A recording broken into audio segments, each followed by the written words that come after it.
Who's this midnight pleaser?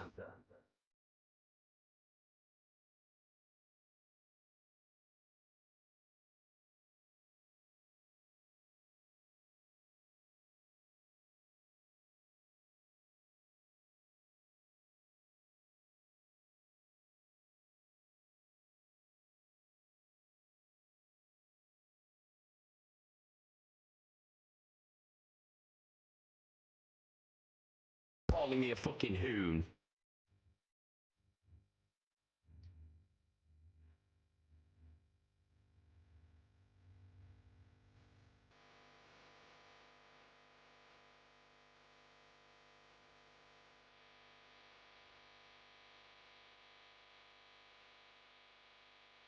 You bastard.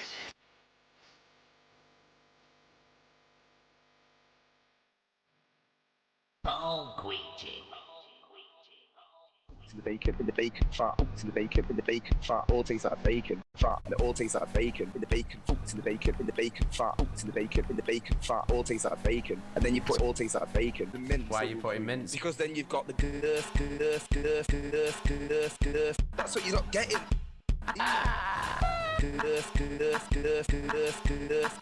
That's what you're not getting, Sam. This is what I mean. You've got the girth. That's what you're not getting.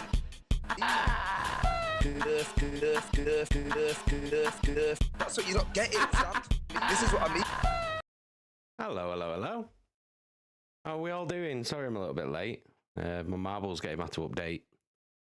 And I was having various problems with other things, as always. So, my beautiful queechlings, it is Wednesday, and we have a Space Marine to give away today. We've got this little geezer here, Michael Jackson. So one of you beautiful subscribers is going to win this geezer today. Look at him.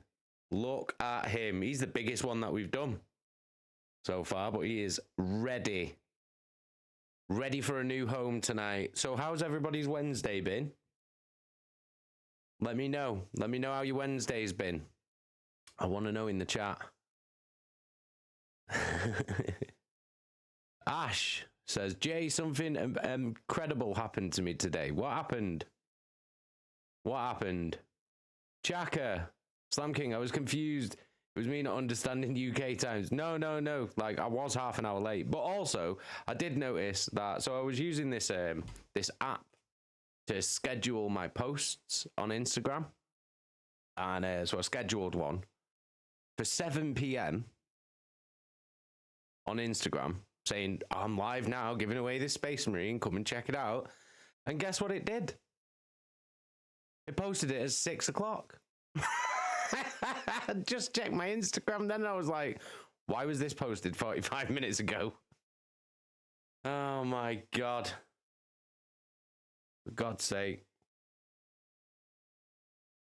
So, that's amazing. So that didn't work at all, so I won't be doing that anymore. I'll just be doing it, manually doing it. I'll be manually posting from now on Instagram. Can't trust that. Can't trust my phone to do it for me. What a fool I was. Right, who've we got in the chat? So what's Ash saying? You talked with a completely random woman in the manga store where you always go. She works there for 2.5 hours.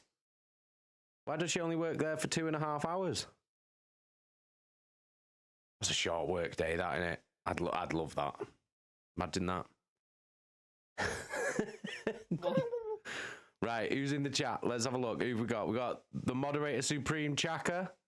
We've got Ash, Atwell, Beardless, Gore Crusher, Jenkins, Helly. Hi, We've got I'm Light Paul TV. Ouija, and these are my erotic pasties. Oh, the most erotic of all the pasties, with tassels and feathers. We've got Martin, we've got Wash, we've got Eggy, we've got Terror Trooper. I still can't speak. I'm having problems speaking at the moment. Maybe my brain's just not working. Hey, Leeds J, how you doing? Megan99, how you doing? Fabulous. King Snow, how you doing? Whoa, right. Oh, you talked for 2.5 hours. Oh, right. I thought you said you worked there for 2.5 hours. I was thinking that's either a really short work day or she just got fired. Like, she just got fired like 2.5 hours after her job started.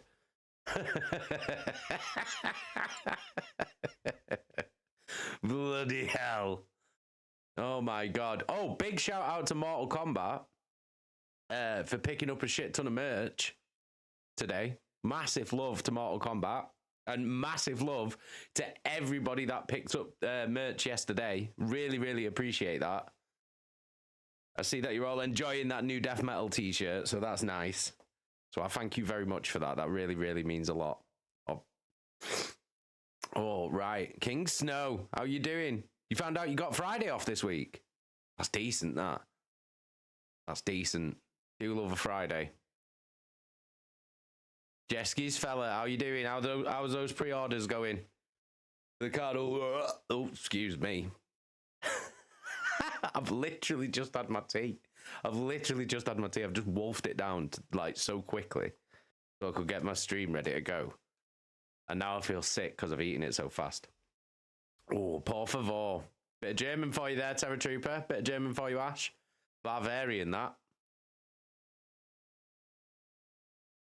Jeski's fell. Flying out, mate. Doing good so far. Amazing. That's fucking awesome to hear. Buzzing. Wash. I have so many fucking black t-shirts. It's unreal. Just another one for my collection, I guess. Maybe I'll have to do a t-shirt that isn't black. Maybe I'll do a white one.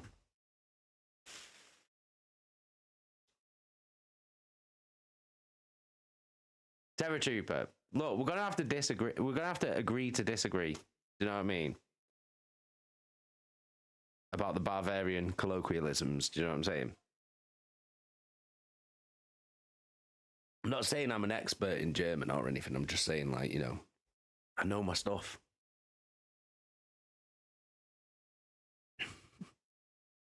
Beardless. Bavarian, Jace. Were you born in a pub? No, but I was raised in a pub. Explains a lot, really. Ash, I don't need you to teach me German. I know all of the German. I literally know all of the German. They call me the German because of how much German I know. They call me German. My nickname on the streets of Bavaria.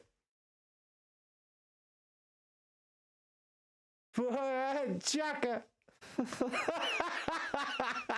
Chaka says, guys, we now have a donation goal now. Jason, the Slam King needs a gut sword. Oh my god. Oh bloody hell. Jesus Christ.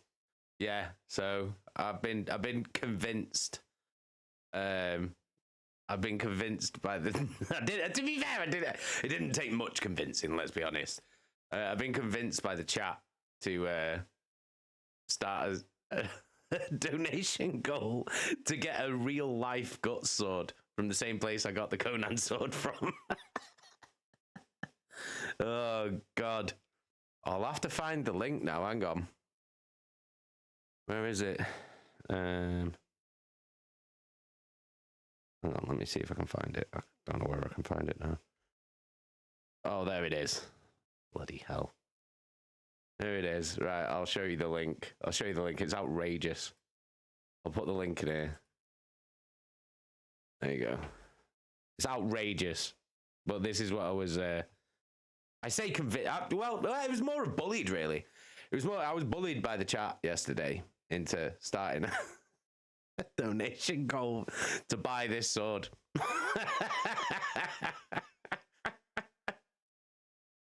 They were all telling me how nice it would look on the wall behind me next to my Conan sword, and I was like, do you know what, guys? Kind of right.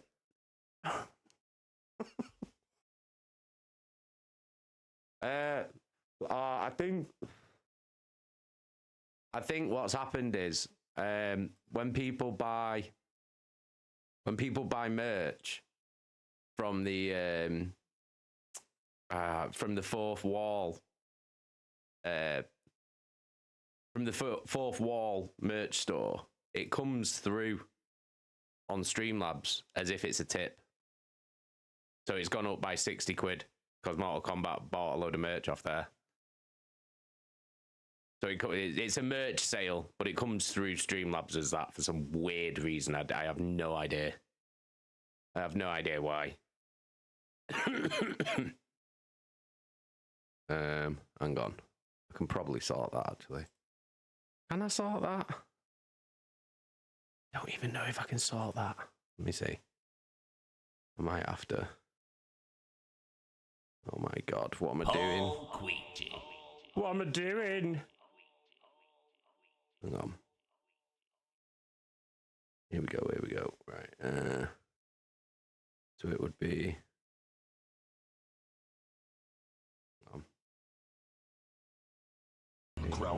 Just bear with me 1 second.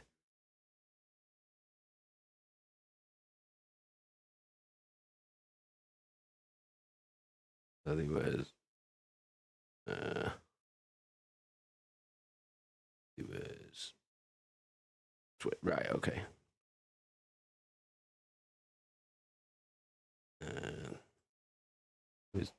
There we go.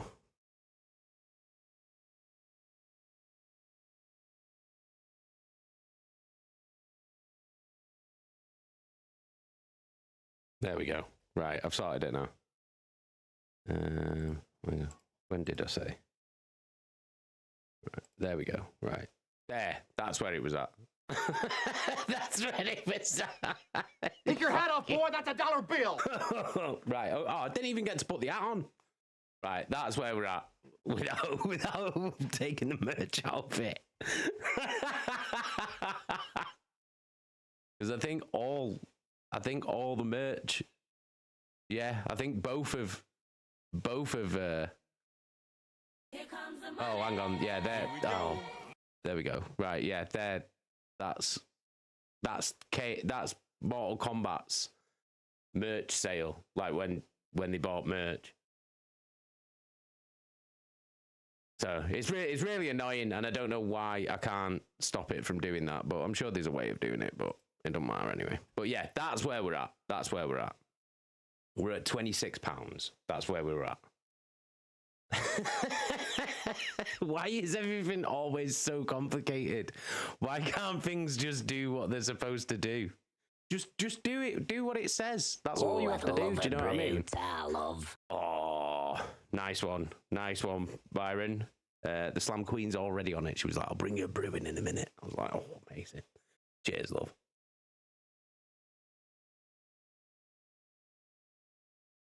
Right. Let's play some marbles. We've got half an hour before we do it. We'll do the giveaway at 7:30.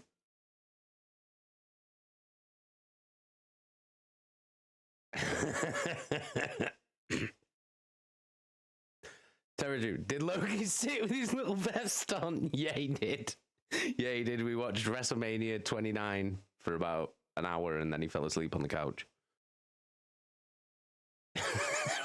With his little vest, keeping himself warm with his little vest on. Oh my god. JSMD, how you doing?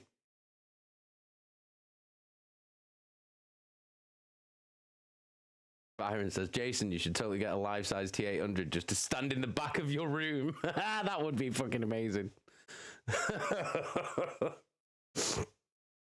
Eggy says, the way to do it so the Slam Queen don't get mad is if we hit the goal to get you the gut sword, she gets to set a donation goal for something she wants.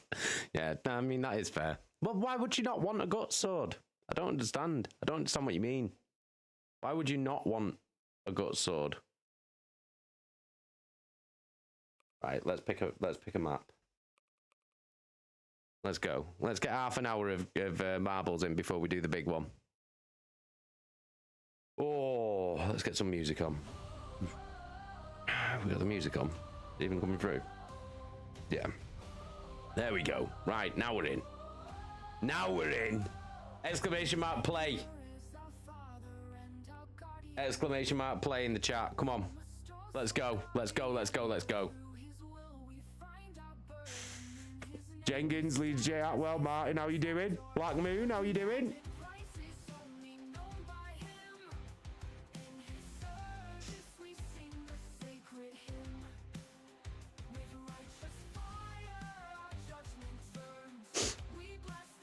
my god.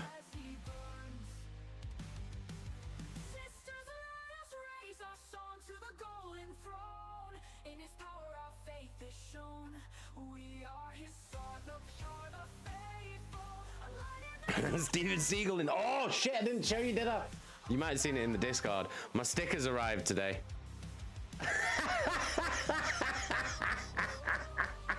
Look at that. Oh my god, look at that. Look at it. How amazing is that?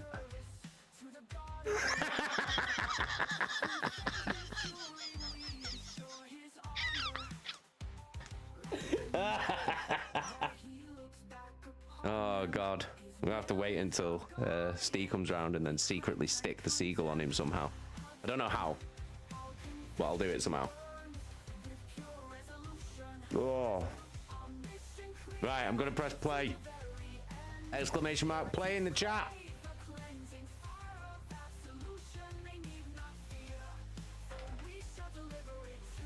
Right, here we go. First marble game of the evening.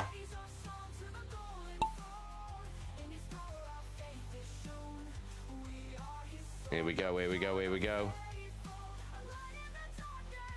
Like a fucking giant urinal, this, isn't it? Urinal. Oh, down the U-bend. Jenkins steaming away, taking pole position. Oh, Terror Troopers taking her over.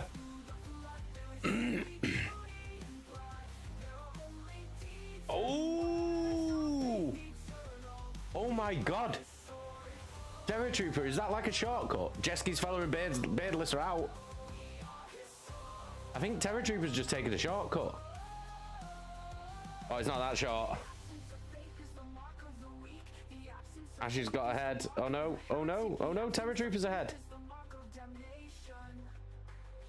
Ash is steamed ahead again.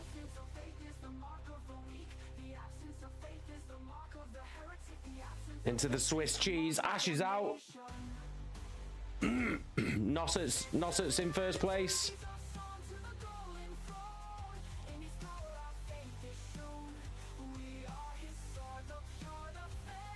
Taking the right path.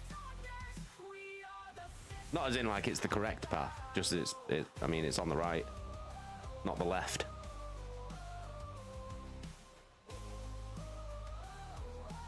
Right, here we go.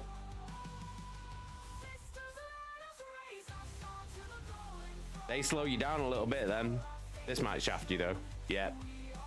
Oh, well and truly shafted there, Nosset. Condolences for that. That was brutal, that. You're still far ahead though, to be fair.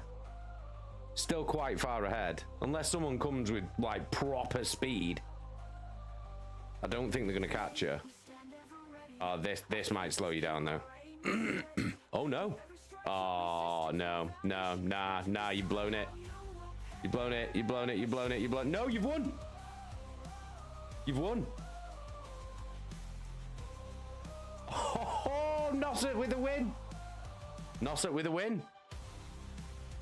Nosset wins our first game tonight.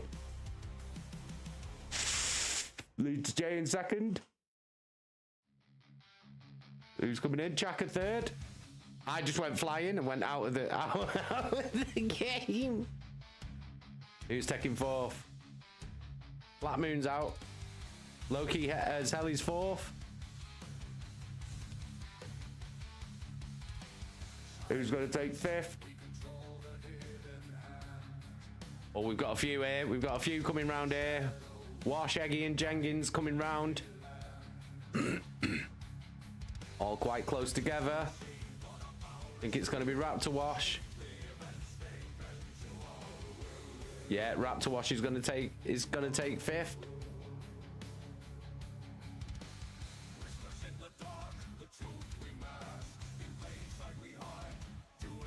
Nosset wins our first game.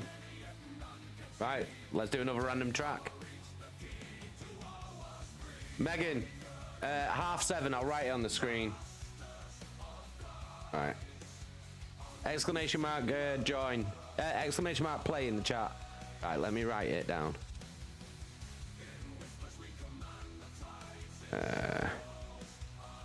Space Marine give. Oh, hang on, that's not how you spell give, is it? Away at 7:30 p.m.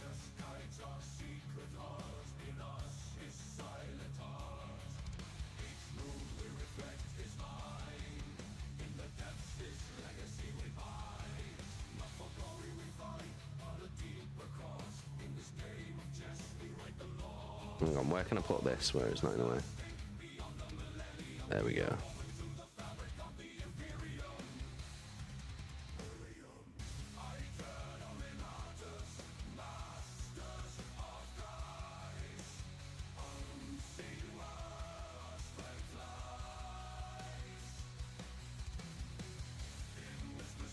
I love this song so much. Okay, 1 minute.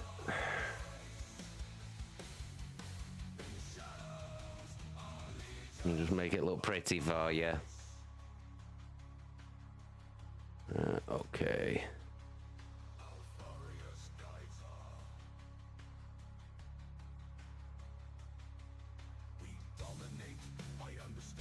We need to put a scroll on it, don't we?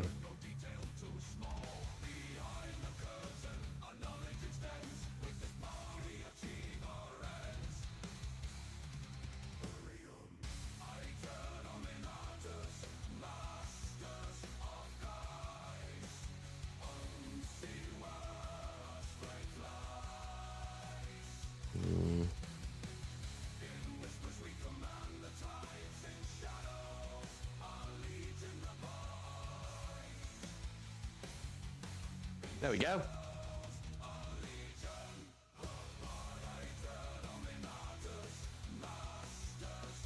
There we go. Now we all know. Right, exclamation mark play in the chat. Sorted.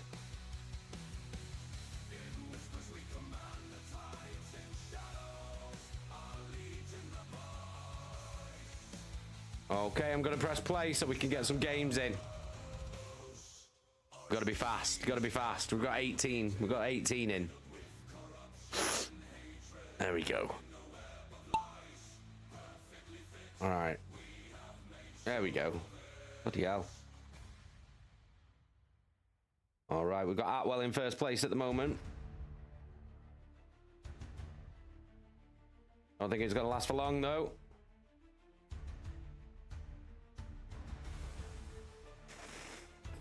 What the hell happened there? What the hell happened there? Oh, it's one with the portals. This is mental. Everyone's everywhere. Right, Terror Trooper's out. Snow's out. Oh, this is mental, this one. Oh. Oh, I thought you were going to do it then. This is mental. Everyone's dropping like flies. I think Atwell's out as well. Beardless is out. Atwell's out. I think Black Moon Martin's out. Gore Crush is out. This level's brutal. I hope it's not this level for the giveaway because that's just savage. How am I first? Is that the way that we're going? Oh, what's this? What's this? Oh, that's brutal. That's brutal. Jesky's fella, get your balls away from my ball. What's going on here? Oh, this is savage. I've got gypped by the ice cubes. Low-key is Helly. Helly wins our second race of the night. Me in second. Chaka in third. I think Jesky's fella's going to be fourth. Fake Bark's out. I just saw Fake Bark disappearing into the abyss. Nosset's coming in fifth. That's outrageous, that level. That's not fair at all, is it? Eggy in sixth. We've got Ash and Wash left to go. Oh, the level's burning up. No. Right, Helly wins our second one. Let's go again. Right, exclamation mark play in the chat. Who won? Helly won that one. We're not giving away the Space Marine yet. Ignore my Instagram post because it just went off at the wrong time for some reason. It decided to post at 6 o'clock rather than 7 o'clock. Like an idiot. So that's great. Do you know what I mean? Brilliant. I'm never trusting my phone ever again.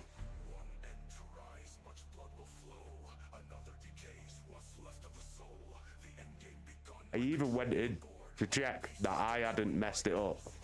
Because I was like, have I messed it up and put 6 o'clock instead of 7? No, I put 7 o'clock and it just posted it at 6. So that's great.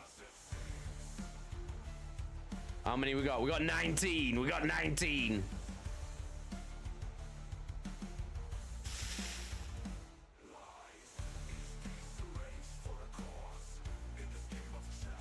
Right, let's play. Let's play. Let's get as many games in as we can in the next 15 minutes. We got 20 balls. 20 balls. All right, leads Jay. He's taking the lead straight from the off. Maybe Ash is in front now. Oh, it's neck and neck here. It's neck and neck. I think LD's in the lead. Martin's close up behind. Fabulous. Let's go, let's go, let's go. Oh, Lady Dragon right through the middle, right through the middle. Oh! I thought you were just gonna go right through then. Martin takes first Never let your dingle dangle dangle in the dust. first position. The Dusty Dangler. The Dusty Dangler. The Sausage Strangler. Oh, is that Fake Bark in the lead? Fake Bark in the lead. Oh, this was a short one, wasn't it? Eggy and Helly are out. Fake Bark wins.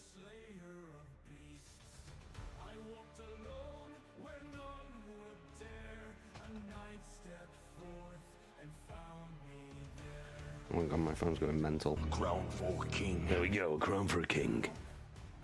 All right, Fake Bark wins that one. That was a really short one, that, wasn't it? I've been crowned.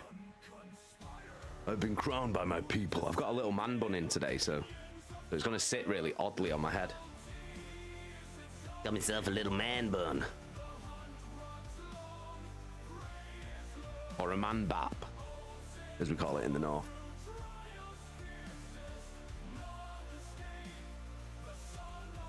I think nearly everyone finished that one. It was only about 2 seconds long though, weren't it? Oh, is King Snow going to be able to finish? Come on. Oh, track burnt up. Fake Bark's the winner. Let's go again.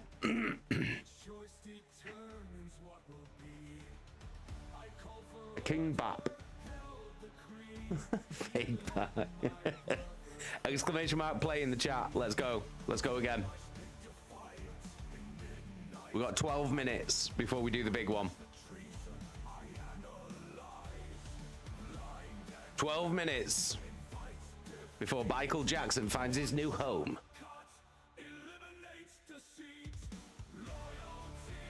We've got 25 viewers. We've got 19 balls. Can we get some more balls in? Anybody else want to play? Type exclamation mark play in the chat. Beardless, any nudes on the hats, Jace? I'm just waiting for the patches. As soon as the patches get here, I'll get them sewed, and then you can put your orders in. But I just want to wait until the patches get here before I take any orders. I don't want any money passing hands until I know that I've got it. Like, right, we got 20. We got 20. Let's start. Mortal Kombat, how you doing? Big love. Thank you for picking up merch today. I really, really appreciate that.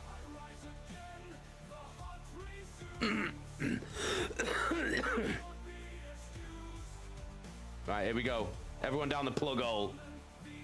Here we go. Yo, Mortal Kombat with the sub. With the resub. 5-month streak. Amazing. You bastard. Thank you very much. Appreciate that. As the Queechy bot says, a mighty hoon amongst our Queechlings. Ash is also at 5 months. Amazing. Sick. Cheers, guys. I'm always feeling the love when we do these streams. Awesome, you guys are mint. Oh, that's brutal. I hate those little fucking golf putt ones or whatever you call it. Tee, golf tee. It's not the good tee. It's not the tee I like. Ooh. I think Martin's in the lead. Oh yeah, Martin's in the lead. Martin's in the lead.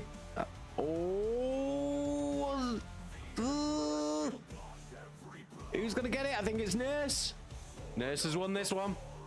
Martin in second, me third, Leeds J fourth, Jenkins fifth, Beardless sixth, Noss at seventh, Fake Bag 8th, Eggy 9th, and Terror Trooper 10th.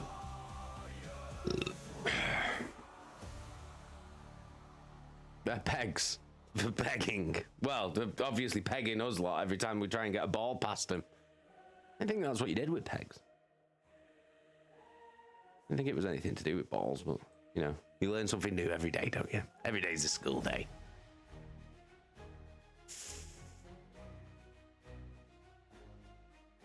Right. Heavy Metal Nurse wins that one. Let's go again, quick.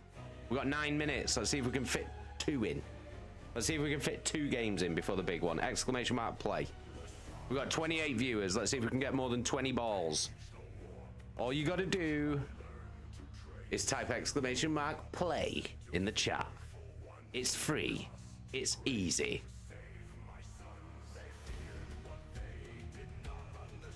Get him in. Get him in. We've got 17. See if we can get 20 in. Maybe get more than 20. Come on. How many we got? 18. Give us another 2 balls. 19.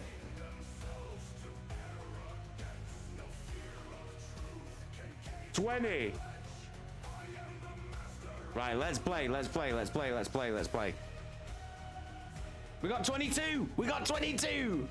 Hell yeah. 22. 22 balls. Let's go. Big ball numbers. Big numbers of balls. 22. That's 11 full sets of Tezzers. Human Tezzers. But I mean, any Tezzers, I think they always come in 2s, don't they? Whoa, what? Why are they all starting with these toilet U-bends? Oh, everyone's off. Everyone's off. Yo, what's that? Helly, why did you have that light, that green lightning then? I like this track though, this is pretty cool. Oh no, you've got the ice cubes coming. Oh, you're well going in that portal. Oh, is it a portal? Is it if you hit a portal? Jeski's fella's in the lead. So if you hit a portal, then it does that. Is it? I don't know. I don't know what's going on. Everyone's getting different coloured lightning around them. Oh, it's from that Tesla coil there. Right, I see. I'm with it now. I'm with it. I'm with it. I'm with it. I don't know whether it does anything to you though. Does it do anything?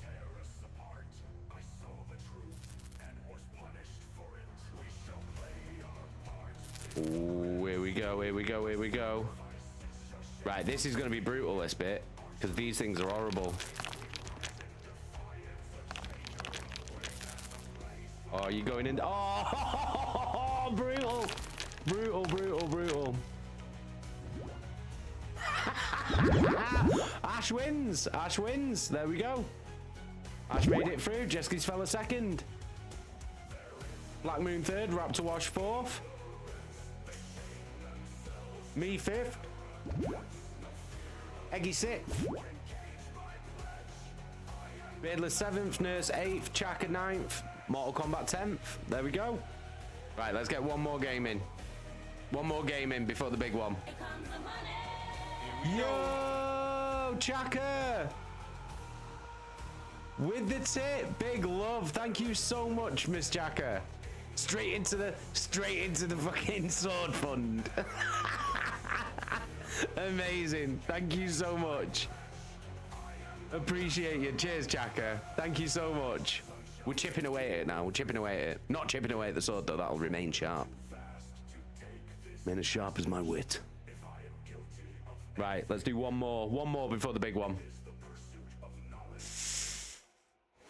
Exclamation mark play. Let's see if we can get 20 balls on again. More than 20 balls. See if we can get more than 10 sets of human testicles on the board. Or 10 sets of any testicles. Human or otherwise. Factual testicles or fictional testicles. I was going to say alive or dead, but that might be a bit weird. All right, let's go with historical testicles. We got 14. I said testicles a lot there.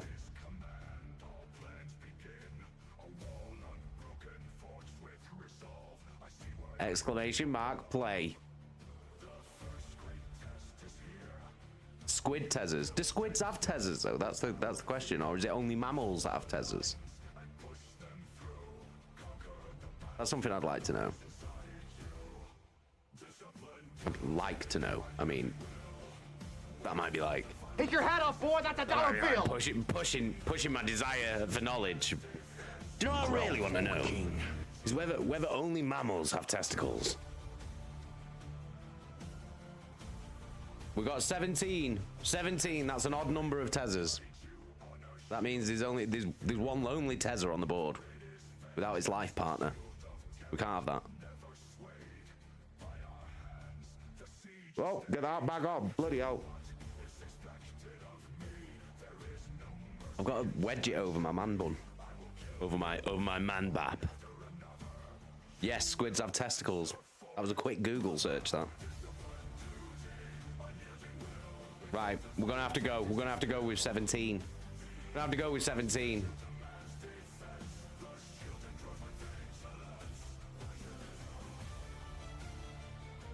Mammals are the only animals that have testicles that are in a scrotum, aka a ball sack. Well, thank you for clearing up what a scrotum is for me, Aggie. I appreciate that. I'd have been confused otherwise.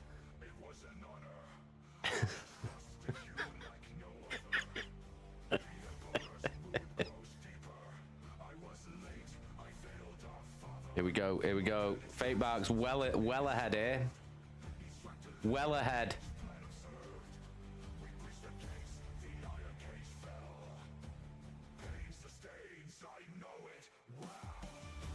Oh, everyone's caught up. Everyone's caught up. Raptors took the lead. Washing the lead. Here we go. Here we go. Airtime. Oh, straight down the pipe, right in the middle one. Aim that. Aim that.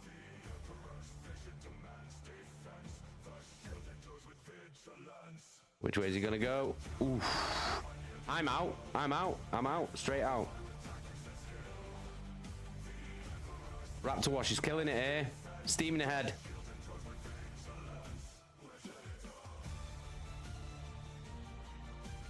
Everyone's getting washed here, mate.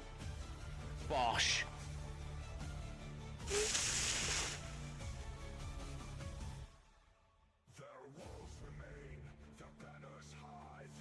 Oh, that's gonna screw you. No, it didn't. No, it didn't. Oh, oh, Wash, you're playing a blinder here, mate. Into the dusty danglers. Into the dusty danglers. Terror Troopers out. Ash is out.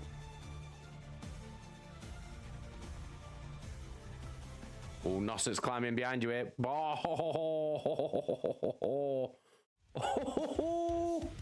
Nosset in the lead. Raptor Wash has just slipped by. We're fighting here for first place. Oh my god, how did that even happen? Oh, Wash, you're out. You're out. You're out. You're out. Oh, that's brutal. That's brutal. That's brutal. You're flying, did the Superman. Kill Soldier Boy. Beardless is out. Nosset's taking first on this one. Right, okay. Okay. Nosset first, Chaka second.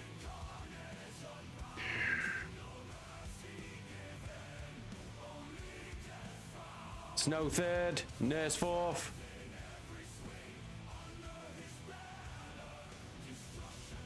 Jay fifth.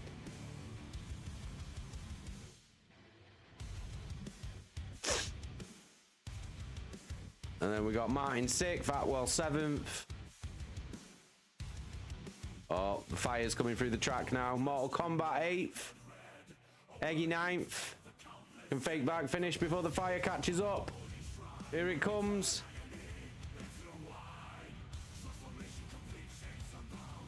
You see the fire coming.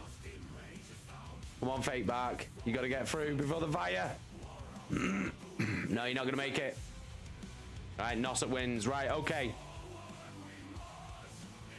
Okay, right.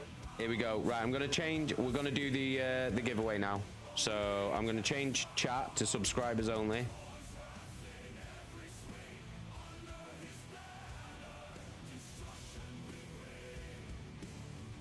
All right. Chat is now in subscribers only. So you have to be a subscriber to enter this one. Okay? We're going to click random track so it's fair. This is it. Right, I cannot join this one. Only the subscribers can join this. So this is Queechlings only. So you need to do ! play. You have to be subscribed to be in for a chance to win this geezer today. That's what this is for. That's what this game is. Whoever wins this is going to win this geezer. Michael Jackson. Have to be subscribed. If you have already previously won one, you can still enter. And if you win, gift it to someone who hasn't won. You've got to be a subscriber though. That's it. That's the only rule. All right. I'll leave it for a minute and let as many of you join as you can.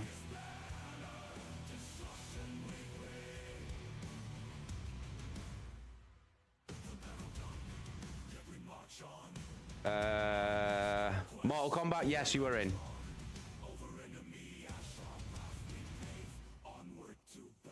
We've got 21 of you in.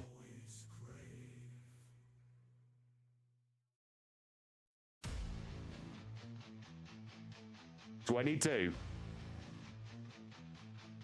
Gar Crusher, are you in?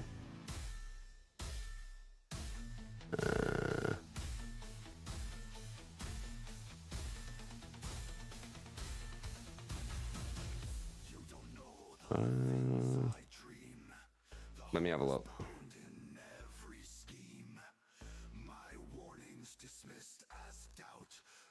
Gar Crusher, you are in, yes.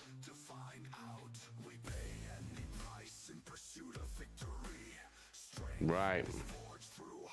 We got 23. I'll give it another minute, and then we're gonna do it.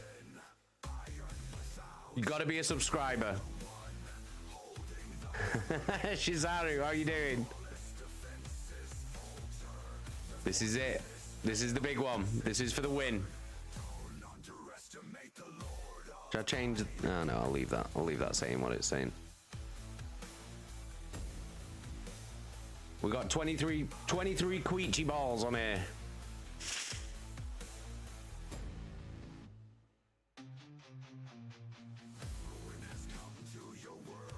All right. Are we ready? Are we ready?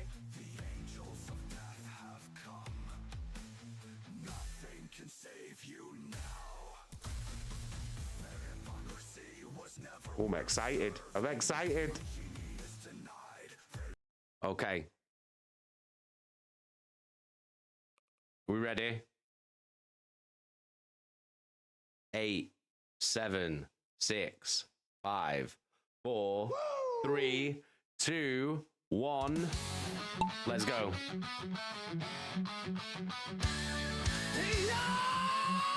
Fabulous. Here we go.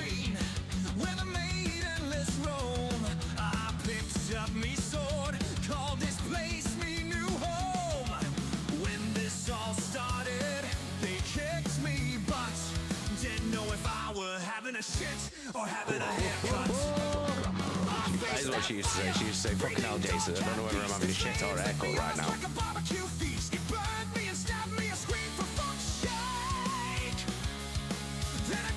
Creature right up its cornflake. I'm Liam Queeson, the immortal. Looks like a fucking all-in-one, that.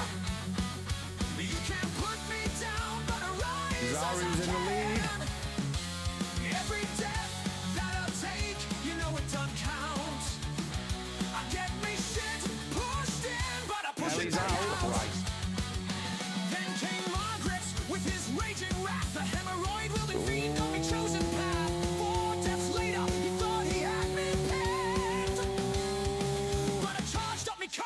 Shizaru's won it. Boom. Shizaru, you have won a Space Marine on a motorbike. There we go. Congratulations, Shizaru. That was a close one. That there was a load of yous there. There we go. So Shizaru, send me a message, a direct message on Discord. And send me your details, name and address, and I'll get this geezer shipped out to you. Congratulations, Shizaru. How did Chuckard almost do it again? I know, that's what I was thinking. I was like, oh my god, is she going to win again? Congrats, Shizaru.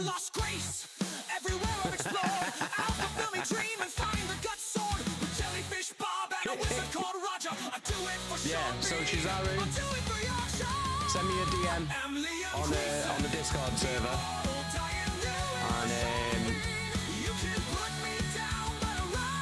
and I'll get you details, and then we'll get him sent over to you. Yeah, this was a contest, Shizaru.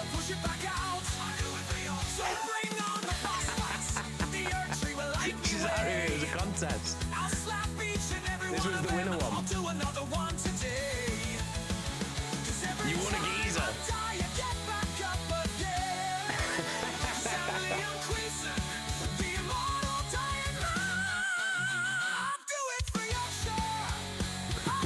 The music's loud. There we go. You bastard. You bastard. I didn't realise. There we go. The music is off now. You'll have to make space on your phone for Discord. Your PC is broken right now. Yeah, well, do that. Do that. Join our Discord, and send me a DM with your details, and we'll get this geezer sent over to you. There you go. There's the Discord link in the chat. So you have to join our Discord, send me a private message, and I'll get your details, and I'll get this geezer sent over to you. All right, nice one, Jesky's fella. Big love. Bloody hell. Congratulations. Congratulations, Shizaru. Well done. Shizaru, thank you for being a subscriber. We do this like about every 3 weeks, I think we do a giveaway. All right, Ash. Massive love. Okay, sweet.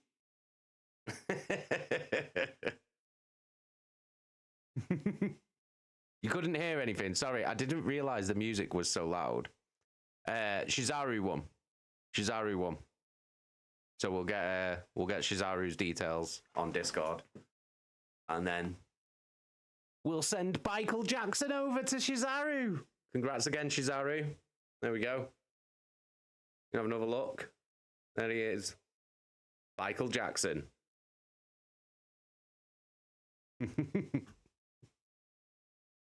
Right, okay. I think. All right, Megan, I'll see you later. I think we best move over. Here we go. Oh. Hello there. Hello there. All right, here we are. We're back, but we're different. So I better change the. Just going to change the details because we're going to read this book now. Camera's got all intimate now. Now you can see my big face.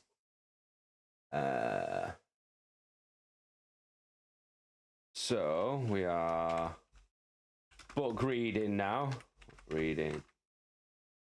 What am I doing?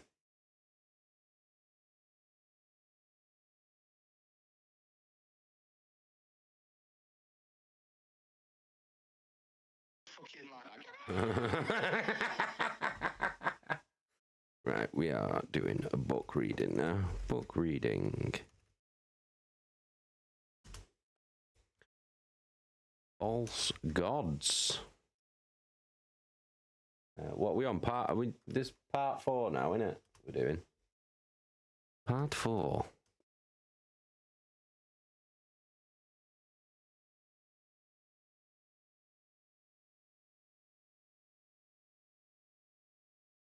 Okay.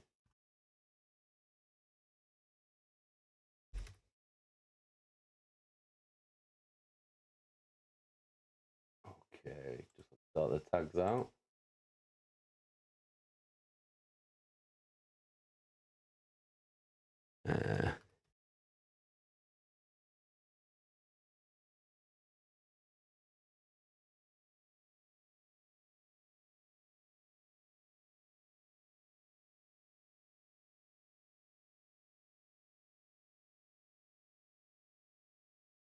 Okay. And then put the chat back to everybody can talk. All right. Do you know what? I'm just going to go and get a drink before we start. 2 seconds. I'm going to go and get a drink. Need to wet the whistle before we start reading this book.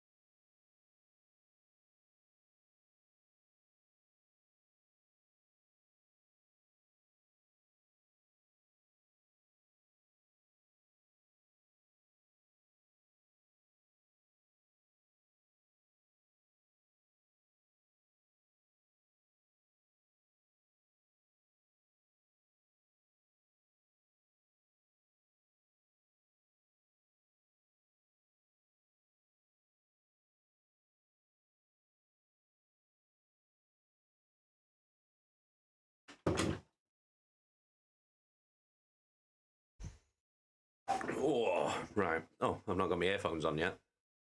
What am I doing? Oh. Alrighty. Hello, hello, hello. We are back. We are back. We are back. We do beg your pardon.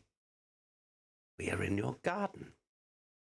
Okay. Let me just move some shit around so it's not in my fucking way. And then we can get cracking. All right.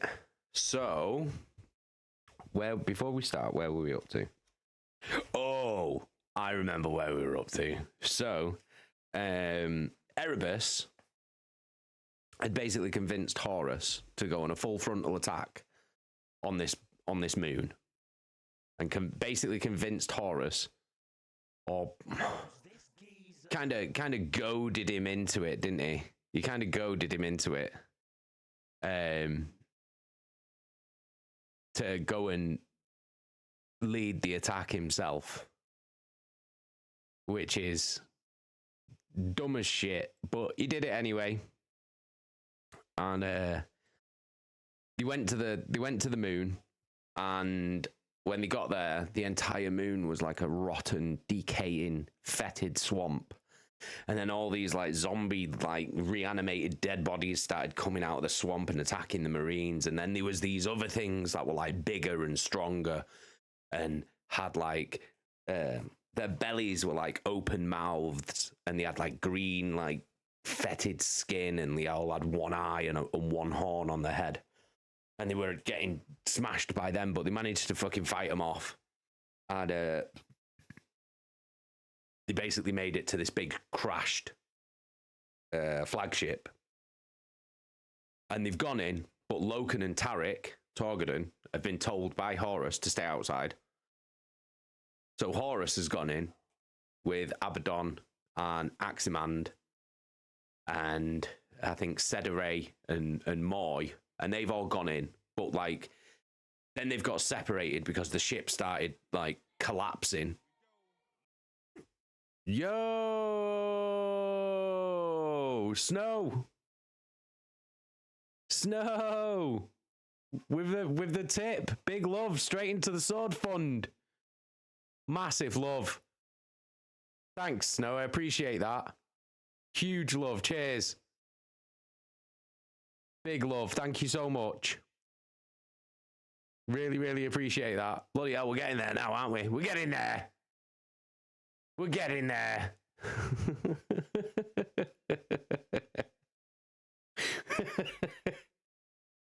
Light Moon, I look tired. I am tired. This is the thing though, I'm always tired. I'm literally always tired. I just don't I don't really sleep much, to be fair. I don't sleep much during the week.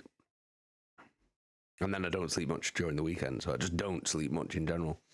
But I get more sleep on the weekend, but I just can't sleep at night. And then I have to get up early, like, because the kids are up early, and Slam Queen's in work. So I'm just tired all the time.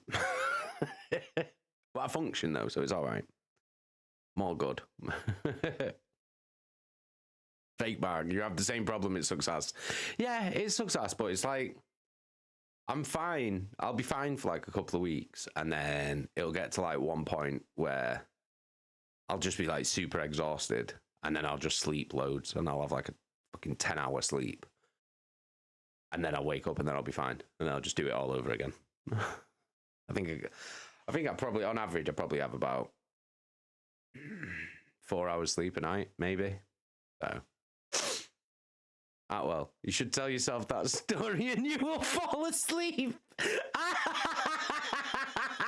Oh, thanks, mate. Right, well then. Well, everybody. One of my oldest friends. Thanks, mate.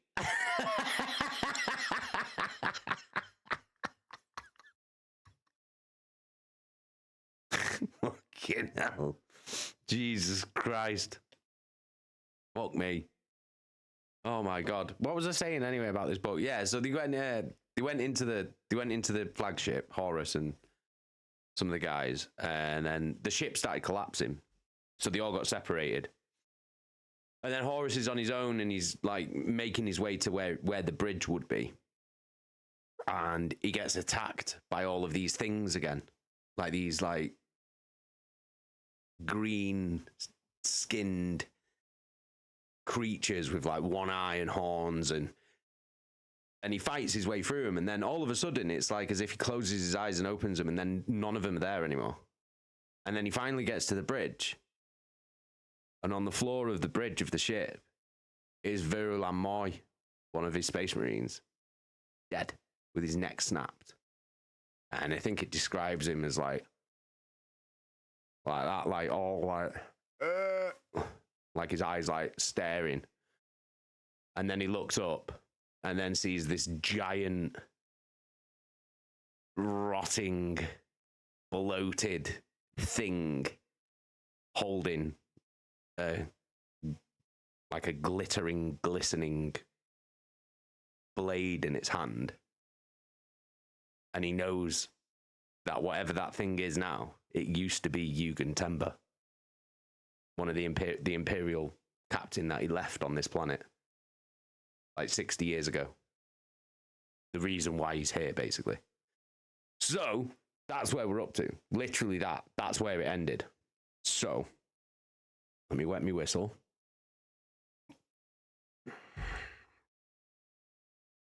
Bet me vape. And we'll get stuck in and find out what happens next.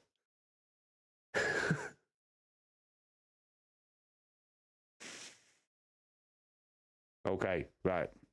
I'll put the backing music on. Let me know if it's too loud.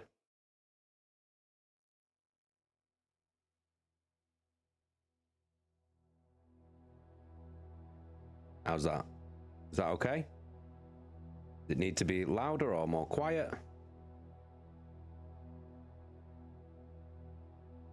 Let me know. Okay.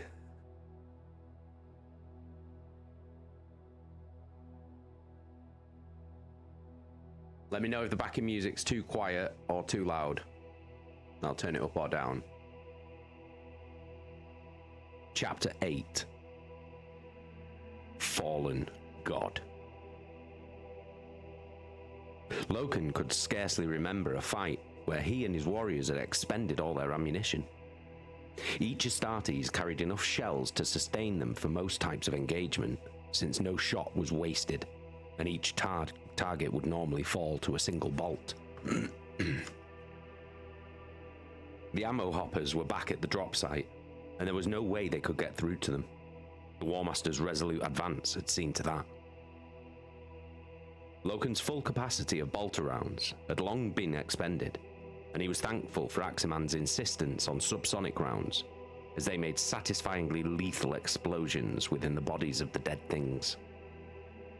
"Thrawn, don't they ever stop?" gasped Targaryen. "I must have killed 100 or more of the damn things." "Probably keep killing the same one," replied Loken, shaking his sword free of grey matter. "If you don't destroy the head, they get back up again. I've cut down half a dozen or more with bolter wounds in them." Targaryen nodded and said, "Hold on. Legio's coming again." Loken gripped onto a more solid piece of debris as the Titans began yet another deadly strafing run through the mass of rotted monsters. Like the monstrous giants said to haunt the mists of Barbarous, the Titans emerged from the fog with fists of thunder and fire. Wet explosions mushroomed from the swamp as high as explosives hurled the cadavers into the air, and the crashing steps of the mighty war machines crushed them to ooze beneath their hammer-blow footsteps. The very air thrummed with the vibrations of the Titans' attack. Avalanches of debris and mud sliding from the glory of terror with each explosion and titanic footstep. The dead things had gained the slopes of rubble and detritus that led into the starship 3 times, and 3 times they had sent them back, first with gunfire, and when the ammunition had run out, with blades and brute strength. Each time they killed hundreds of their enemies, but each time a handful of Astartes was dragged down and pulled beneath the waters of the swamp. Under normal circumstances, the Astartes would have had no trouble in dealing with these abominations, but with the War Master's fate unknown, they were brittle and on edge, unable to think or fight with their customary ferocity. Loken knew exactly what they were feeling, because he felt it too. Unable to raise the War Master, Aximand, or Abaddon, the warriors outside the Hulk were left paralyzed and in disarray without their beloved leader. "Timber," said the War Master, rising to his feet and marching towards his erstwhile planetary governor. With each step, he saw further evidence of Yugen Tember's treachery, clotted blood on the edge of his sword, and a fierce grin of anticipation. Where once had been the loyal and upright follower, Horus now saw only a filthy traitor who deserved the most painful of deaths. Background's a tiny bit louder than usual. Okay. There we go. A fell light grew around Tember, further revealing the corruption of his flesh, and Horus knew that nothing of his former friend was left in the diseased shell that stood before him. Horus wondered if this was what Loken had experienced beneath the mountains of 6319, the horror of a former comrade succumbing to the warp. Horus had known of the bad blood between Jubal and Loken, now understanding that such enmity, however trivial, had been the chink in Jubal's armor by which the warp had taken him. What flaw had been Temper's undoing? pride, ambition, jealousy. The bloated monster that had once been Eugen Temba looked up from the corpse of Verulam Moy and smiled, thoroughly pleased with its work.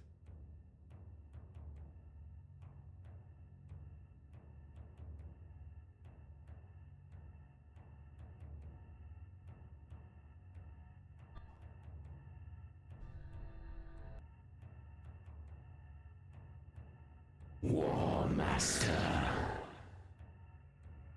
said Temba, each syllable glottal and wet, as though spoken through water. Do not dare to address me by such a title, abomination. Abomination, hissed Temba, shaking his head. Don't you recognize me? No, said Horus. you're not Temba. You're warp-spawned filth, and I'm here to kill you. You are wrong, War Master. It laughed. I am Temba, the so-called friend you left behind. I am Temba, the loyal follower of Horus. You left to rot on this backwater world while you went on to glory.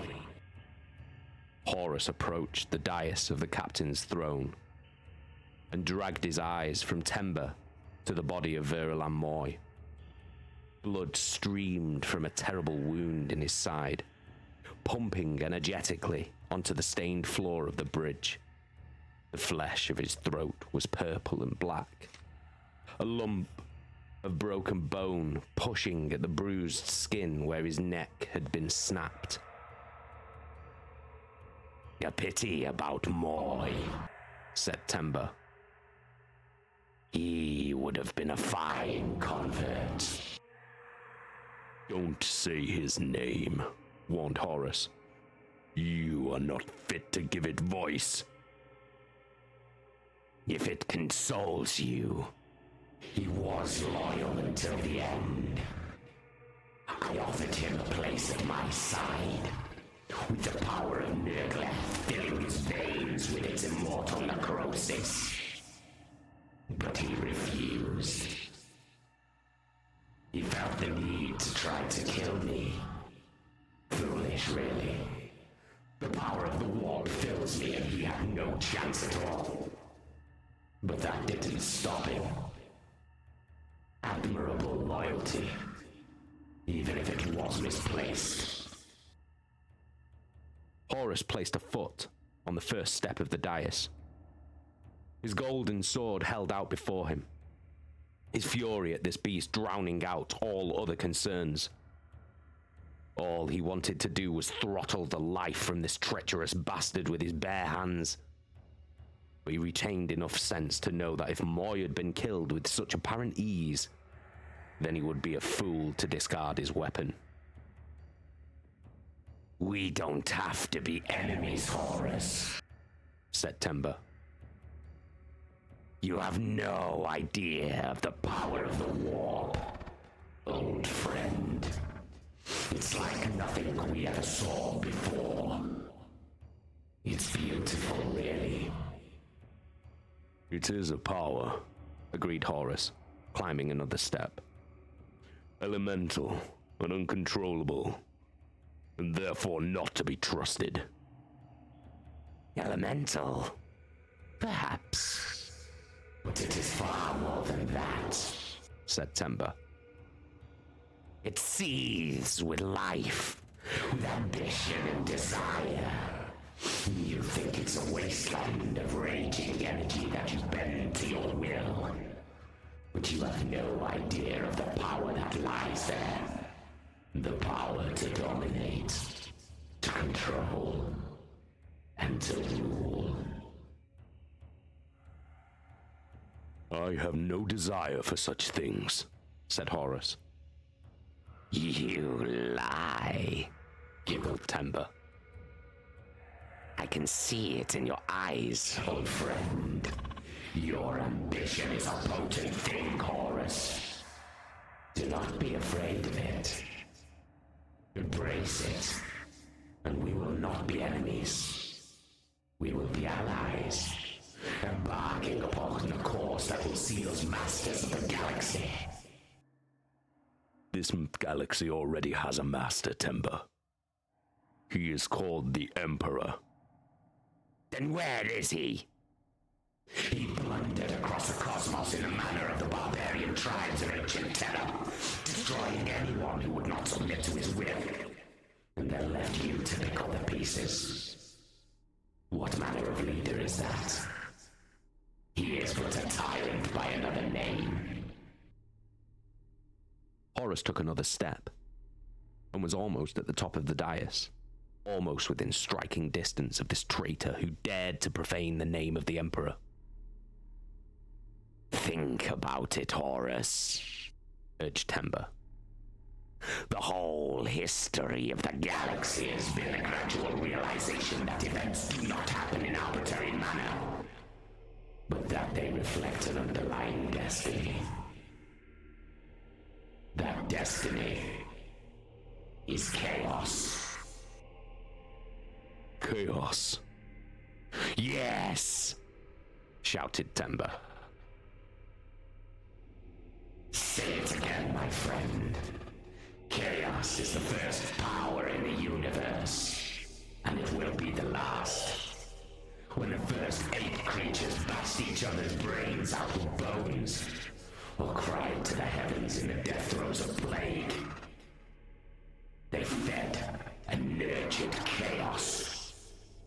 The blissful release of excess, and the glee of intrigue. All is grist for the soul mills of chaos.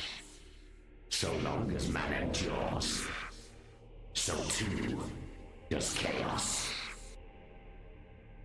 Horus reached the top of the dais and stood face to face with Temba, a man he had once counted as his friend and his comrade in this great undertaking. Though the thing spoke with Temba's voice and its stretched features were still those of his comrade, there was nothing left of that fine man. Only this wretched creature of the warp. You have to die, said Horus. No. For that is the glory of Negleth. Chuckled Temba. I will never die.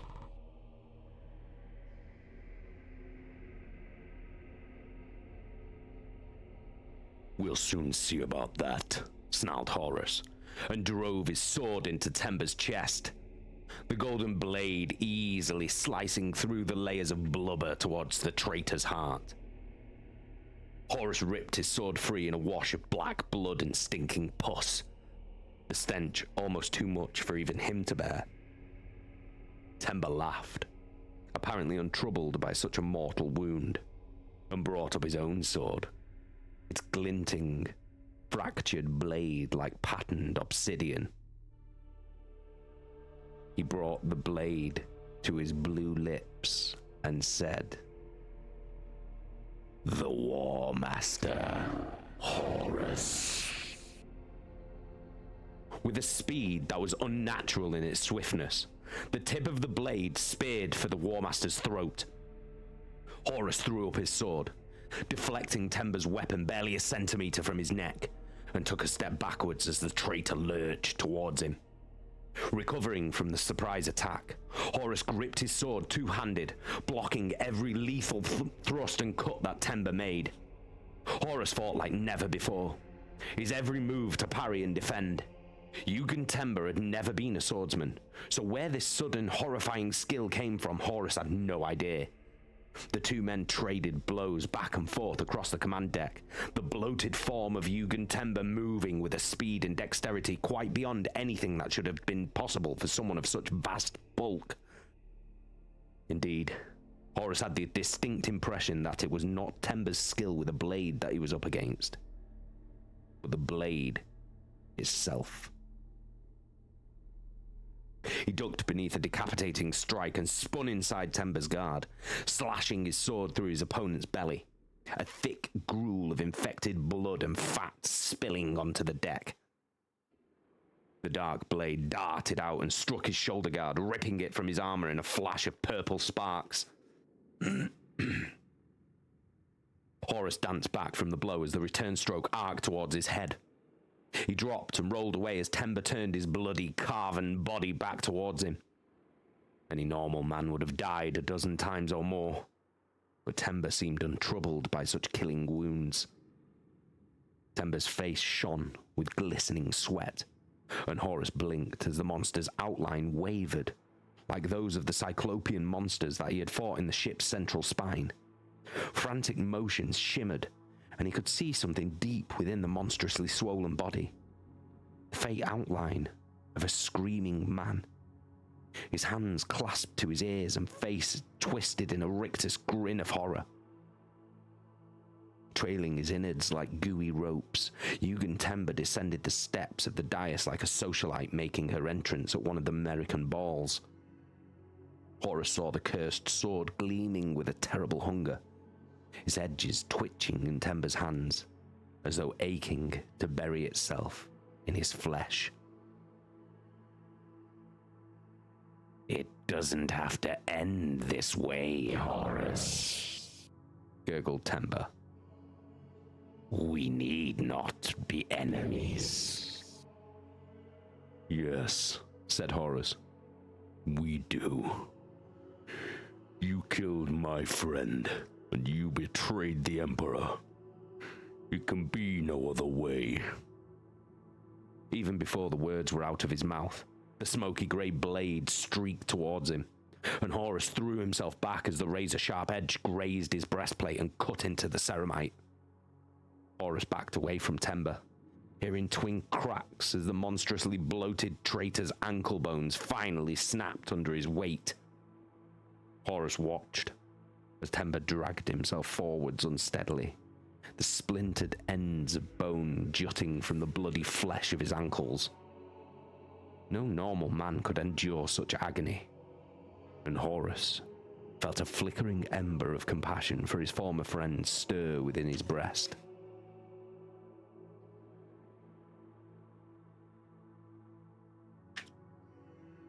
No man deserved to be abused so, and Horus vowed to end Temba's suffering, seeing again the jagged after-image sputtering within the alien flesh of the warp.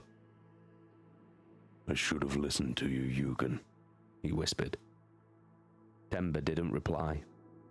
The glimmering blade wove bright patterns in the air, but Horus ignored it, too seasoned a warrior to be caught by such an elementary trick. Once again, Temba's blade reached out for him, but Horus was now gaining a measure of its hunger to do him harm. It attacked without thought or reason, only the simple lust to destroy. He looped his own blade around the quillins of Temba's sword and swept his arm out in a disarming move before closing to deliver the death blow. Instead of releasing the blade for fear of a shattered wrist, however, Temba retained his grip on the sword, its tip twisting in the air and plunging towards Horus's shoulder. Both blades pierced flesh at the same instant. Horus is tearing through his foe's chest and into his heart and lungs, as Temba's stabbed into the muscle of Horus's shoulder, where his armor had been torn away. Horus yelled in sudden pain, his arm burning with the shimmering sword's touch, and reacted with all the speed the Emperor had bred into him. His golden sword slashed out, severing Temba's arm just above the elbow, and the sword clanged to the deck where it twitched in the grip of the severed arm with a loathsome life of its own. Temba wavered and fell to his knees in a cry of agony. Horus reared above his foe with his sword upraised. His shoulder ached and bled, but victory was now his, and he roared with anger as he stood ready to enact his vengeance. Through the red mist of anger and hurt, He saw the pathetic, weeping and soiled form of Eugen Tember stripped of the loathsome power of the warp that had claimed him. Still bloated and massive, the dark light in his eyes was gone, replaced by tears and pain as the enormity of his betrayal crashed down upon him. What have I done? Asked Tember, his voice little more than a whisper. The anger went out of Horus in an instant, and he lowered his sword, kneeling beside the dying man that had once been his trusted friend. Juddering sobs of agony and remorse racked Tember's body, and he reached up with his remaining hand to grip the War Master's armor.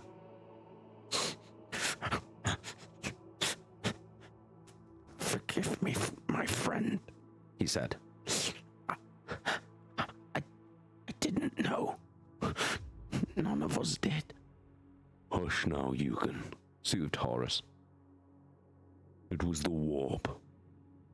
The tribes of the moon must have used it against you. They would have called it magic. No. I'm so sorry, wept Tember, his eyes dimming as death reached up to claim him. They showed us what it could do, and I saw the power of it. I saw beyond and into the warp. I saw the powers that dwell there, and Emperor, forgive me, I still said yes to it. There are no powers that dwell there, Eugen, said Horus. You were deceived. No, said Tember, gripping Horus's arm tightly. I was weak, and I fell willingly. But it is done with me now. There's a great evil in the warp, and I need you to know the truth of chaos before the galaxy is condemned to the fate that awaits it. What are you talking about? What fate? I saw it, War Master. The galaxy is a wasteland. The Emperor dead and mankind in bondage to a nightmarish hell of bureaucracy and superstition. All his grim darkness and all his war. Only you have the power to stop this future. You must be strong, War Master. Never forget that. Horus wanted to ask more, but watched impotently as the spark of life fled Eugen Tember. His shoulder still burning with fire, Horus rose to his feet and marched over to the rewired consoles and the throbbing bundle of cables that reached up to the chamber's roof. With an aching cry of loss and anger, he severed the cables with one mighty blow of his sword. They flopped and spun like landed fish, sparks and green fluid spurting from internal tubes and cables, and Horus could tell that the damnable Vox transmission had ceased. Horus dropped his sword and, clutching his injured shoulder, sat on the deck next to Eugen Tember's dead body and wept for his lost friend.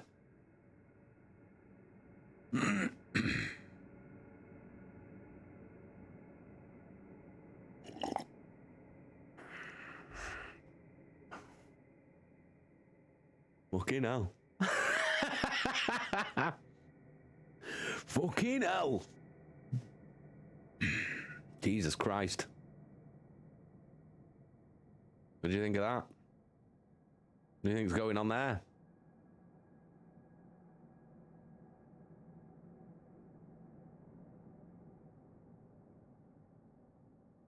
King Snow. It's been a while since I've read this book. It still hits the same. It's so good in it. Such a good book. Such a good fucking book. Eggy, you can saw some shit. Did you hear what he said, though? Did you hear what he actually said? It's wild what he said. I'll say it. I'll say what he said without the without doing his voice. I'll just tell you what he said. I saw it, War Master. The galaxy as a wasteland.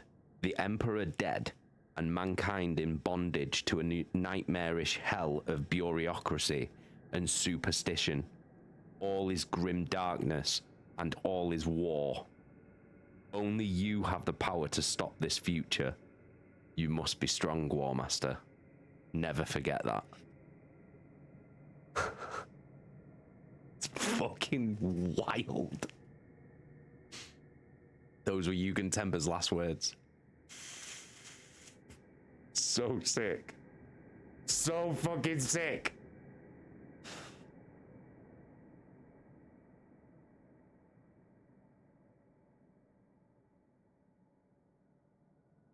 What's Chaka saying?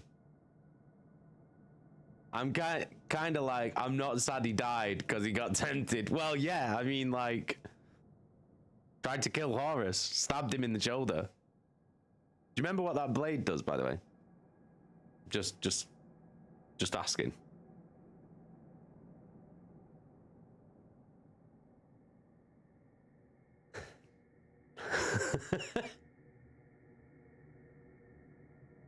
Shizari, I'm still pretty new to 40k lore, but this cuts deep. Yeah, this book's amazing.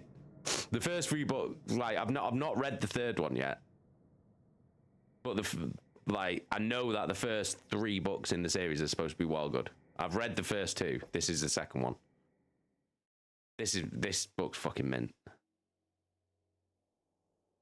Sordid Gun. How you doing, Sordid Gun?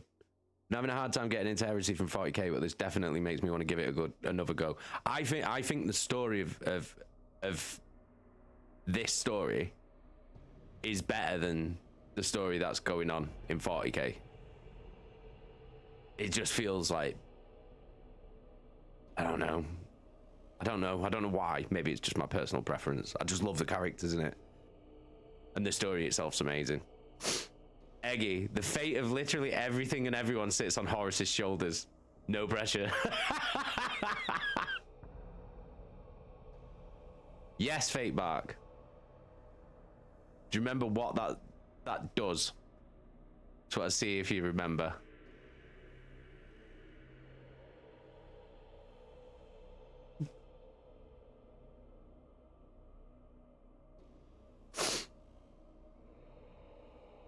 So this Shizari, this book is the second book in the Heresy series, and this book is called False Gods by Graham McNeill.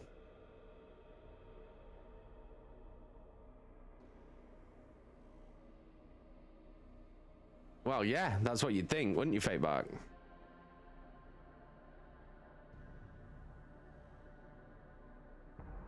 Right, let's continue.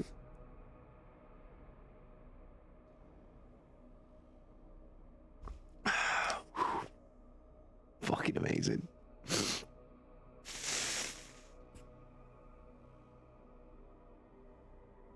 Loken hacked his sword through another corpse's neck, dropping the mouldering revenant to the ground as still more pressed in behind it.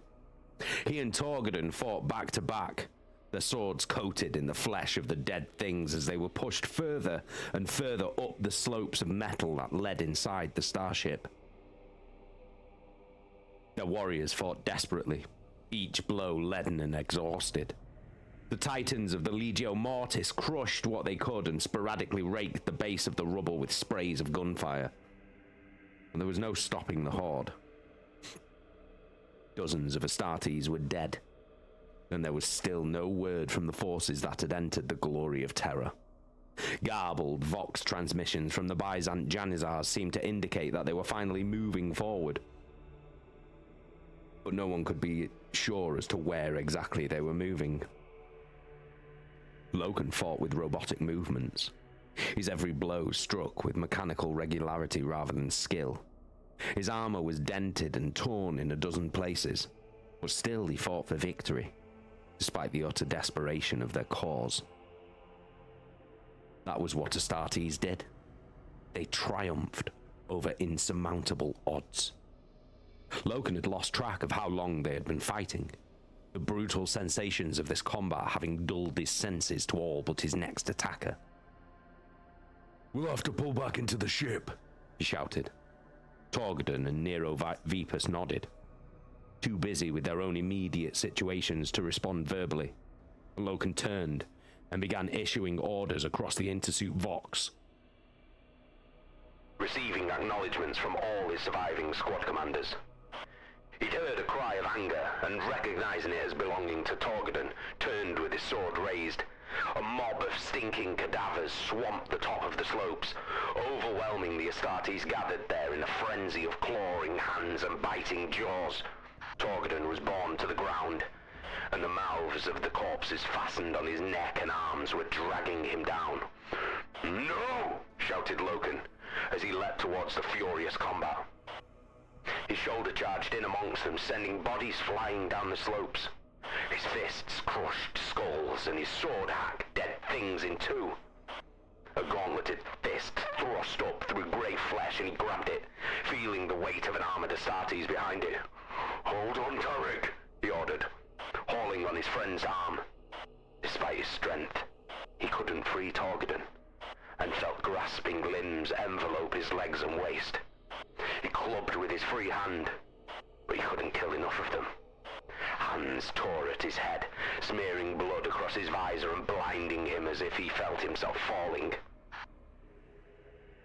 Loken thrashed in vain, breaking dead things apart, but unable to prevent himself and Torgadon from being pulled apart.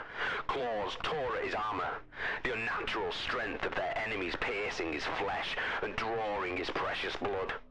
A grinning, skull-faced monster landed on his chest, face to face with him, and his jaws snapped shut on his visor. Unable to penetrate the armored glass, rivulets of muddy saliva blurred his vision as jaws worked up and down. Loken headbutted the thing from his chest and rolled onto his front to gain some purchase. He lost his grip on his sword and bellowed in anger as he finally began to free himself from their intolerable grip.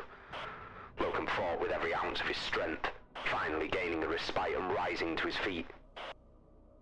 All around him, warriors of the Astartes struggled with the dead things, and he knew that they were undone. Then, at a stroke, every single one of the dead things dropped to the ground with a soft sigh of release. Where seconds before the area around the starship had been the furious battlefield of warriors locked in life or death struggles, now it was an eerily silent graveyard. Bewildered Astartes picked themselves up and looked around at the inert, lifeless bodies surrounding them. "What just happened?" asked Nero Vipus, disentangling himself from a pile of bludgeoned corpses. "Why have they stopped?" Loken shook his head. He had no answer to give him. "I don't know, Nero. Doesn't make any sense. I'd rather they got back up." "No, don't be dense. I just mean that if someone was animating these things, then why stop now? They had us." Loken shuddered. For someone to wield a power that could defeat the Astartes was a sobering thought. All the time they had crusaded through the galaxy, there had been nothing that could stand against them for long. Eventually the enemy's will would break in the face of the overwhelming superiority of the Space Marines. Would this happen when they met a foe with a will as implacable as their own?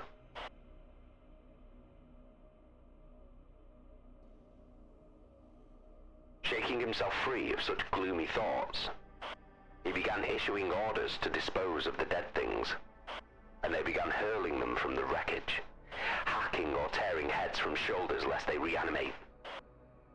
Eventually, Aximand and Abaddon led their warriors from the wreckage, battered and bloody from the ship's fall, but otherwise unharmed. Erebus too returned, his word-bearers similarly abused, but also largely unharmed.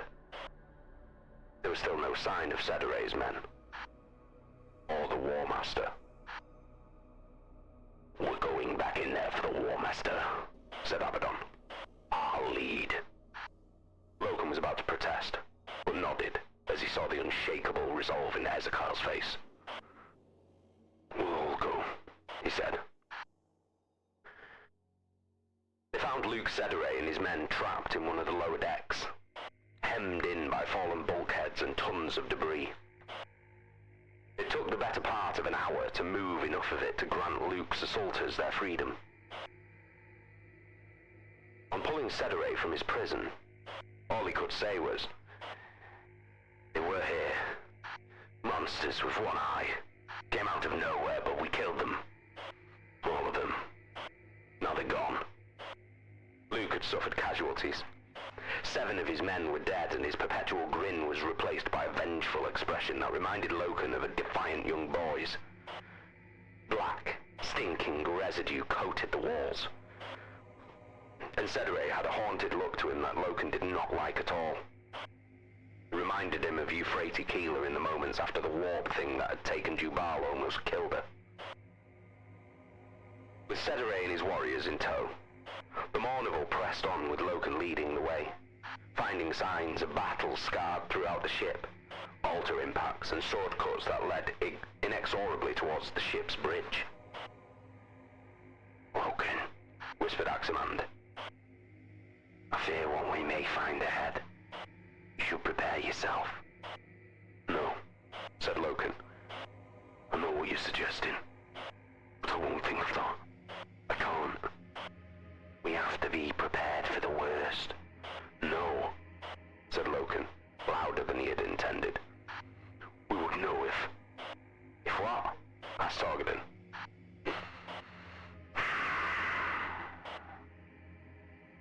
"If the War Master was dead," said Loken finally. Thick silence enveloped them as they struggled to come to terms with such a hideous idea. "Loken's right," said Abaddon. "We would know if the War Master was dead. You know we would. You, of all of us, would feel it, little Horus." "I hope you're right, Ezekiel." "Enough of this damn misery," said Targadin. "All this talk of death, and we haven't found hide nor hair of the War Master yet. Save your gloomy thoughts for the dead that we already know about. Besides, we all know that if the War Master was dead, the sky would have fallen, eh?" That lightened their mood a little and they pressed on, making their way along the central spine of the ship, passing through juddering bulkheads and along corridors with flickering lights, until they reached the blast doors that led to the bridge. Loken and Abaddon led the way, with Aximand, Targadin, and Cedere bringing up the rear. Inside, it was almost dark. Only a soft light from ruptured consoles providing any illumination.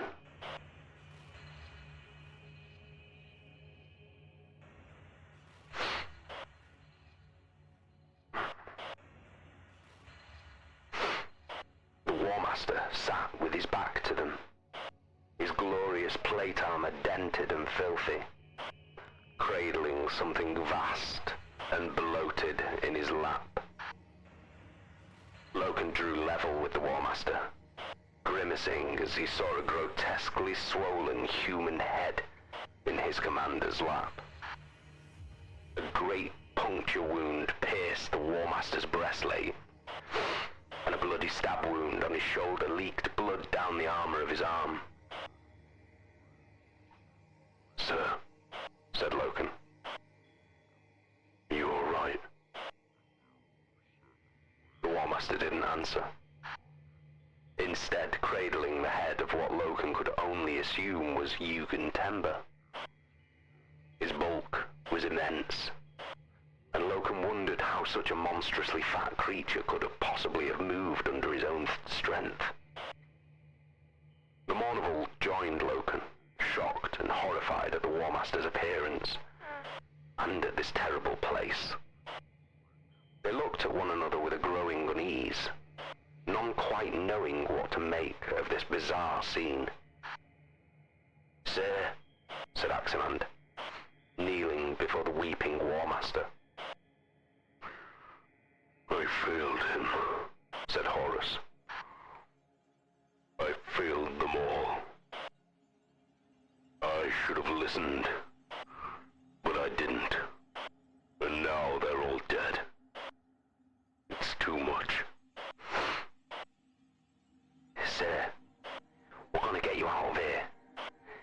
things have stopped attacking. We don't know how long that's gonna last, so we need to get out of this place and regroup. Horus shook his head slowly. They won't be attacking again. Tember's dead and I cut the Vox signal. I don't know how exactly, but I think it was part of what was animating those poor souls. Abaddon pulled Loken aside and hissed. We need to get him out of here. But we can't let anyone see the state he's in. Loken knew that Abaddon was right. To see the War Master like this would break the spirit of every Astartes who saw him. The War Master was an invincible god of war, a towering figure of legend that could never be brought low. To see him humbled so would be a blow to morale that the 63rd Expedition might never recover from. Sorry, I've got a bit of a snotty nose. Gently, they prized Eugen Tember's massive body away from the War Master and lifted their commander to his feet. Loken slung the War Master's arm over his shoulder, feeling a warm wetness against his face from the blood that still dripped from Horus's arm. Between them, he and Abaddon walked the War Master from the bridge. Wait, said the War Master, his voice weak and low. I'll walk out of this place on my own. Reluctantly, they let him go. And though he swayed a little, the War Master kept his feet, despite the ashen pallor of his face and the obvious pain he was in. The War Master spared a last look at Eugen Tember and said, Gather up Verulam. Let's get out of here, my sons. Maggard slumped against the steel bulkhead of the Glory of Terror, his sword covered in black fluids from the dead things. Petronella fought to hold back tears at the thought of how close they had all come to death on this bleak, Emperor-forsaken moon. Sheltered behind the bulkhead where Maggard had thrust her, she had heard rather than seen the desperate conflict that raged outside. The war cries, the sound of motorized blades tearing into wet meat, the percussive booms and the explosive flashes of light from the Titan's weapons. Her imagination filled in the blanks, and though a gut-loosening terror filled her from head to toe, she pictured glorious combats and heroic duels between the towering Astartes giants and the corrupt foes that sought their destruction. Her breathing came in short, compulsive gasps as she realized she had just survived her first battle. But with that realization came a strange calm. Her limbs stopped shaking and she wanted to smile and laugh. She wiped her hand across her eyes, smearing the coal that lined them across her cheeks like tribal war paint. Petronella looked over at Maggard, seeing him now for the great warrior he truly was, barbaric and bloody and magnificent. She pushed herself to her feet and leaned out beyond her sheltering bulkhead to look at the battlefield below. It was like a scene from one of Keeland Roget's landscapes, and the sublime vision took her breath away. The fog and mist had lifted and the sun was already breaking through to bathe the landscape in its ruddy red glow. The pools of swamp water glittered like shards of broken glass spread across the landscape. The three magnificent titans of the Legio Mortis watched over squads of Astartes, armed with flamers putting the corpses of the dead things to the torch. And the pyres of the fallen monsters burned with a blue-green light. She was already forming the metaphors and imagery she would use. The Emperor's warriors, taking his light into the dark places of the galaxy. Or perhaps that the Astartes were his angels of death, bringing his retribution to the unrighteous. The words had the right epic tone, but she sensed that such imagery had still lacked some fundamental truth, sounding more like propaganda slogans than anything else. This was what the Great Crusade was all about. And the fear of her last few hours was washed away in a swelling wave of admiration for the Astartes and the men and women of the 63rd Expedition. She turned as she heard heavy footfalls. The officers of the Mournival were marching towards her, a plate-armored body borne upon their shoulders, and the levity she had witnessed in them earlier, now utterly absent. Each one's face, even the Joker Torgadon's, was serious and grim.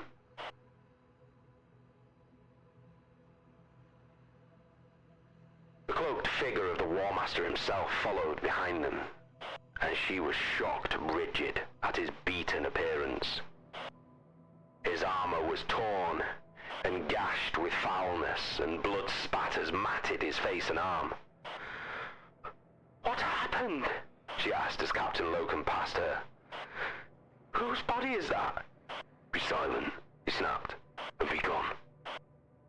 "No," said the War Master.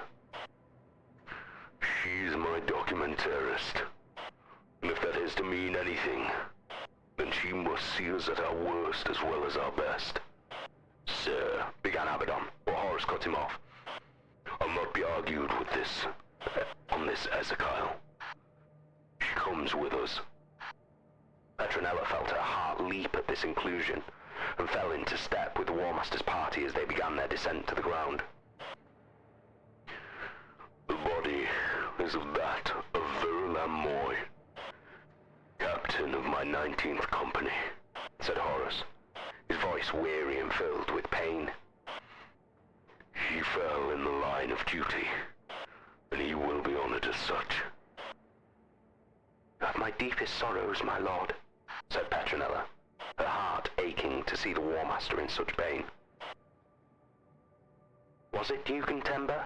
she asked, fishing out her data slate and memo quill. "Did he kill Captain Moy?" Horus nodded, too weary to even answer her. "And Tember is dead? You killed him?" "Dugan Tember is dead," answered Horus. "I think he died a long time ago. I don't know exactly what I killed in there, but it wasn't him." "I don't understand." "I'm not sure I do either," said Horus, stumbling as he reached the bottom of the slope of debris. She reached out a hand to steady him before realizing what a ridiculous idea that was. The hand came away bloody and wet, and she saw that the War Master still bled from a wound in his shoulder. "I ended the life of Dugan Tember. But damn me if I didn't weep for him afterwards." "Wasn't he an enemy?" "I have no trouble with my enemies, Miss Vivar," said Horus. "I can take care of my enemies in a fight. But my so-called allies, my damned allies, they're the ones who keep me walking the floors at night." Legion apothecaries made their way towards the War Master as she tried to make sense of what he was saying. She allowed the memo quill to inscribe his words anyway. She saw the looks she was getting from the Mournival, but ignored them. Did you speak to him before you slew him? What did he say?" "He said that only I had the power to stop the future," said the War Master, his voice suddenly faint and echoing as though coming from an other end of a long tunnel. Puzzled, she looked up in time to see the War Master's eyes roll back in their sockets and his legs buckle beneath him. She screamed, reaching out with her hand towards him, knowing that she was powerless to help him but needing to try to prevent his fall. Like a slow-moving avalanche or a mountain toppling, the War Master collapsed. The memo quill scratched at the data slate, and she wept as she read the words there. I was there the day that Horus fell.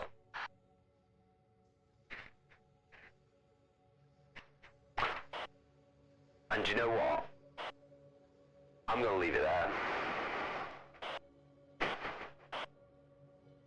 I'm actually gonna leave it there, because I think that is a hell of a cliffhanger to leave it on.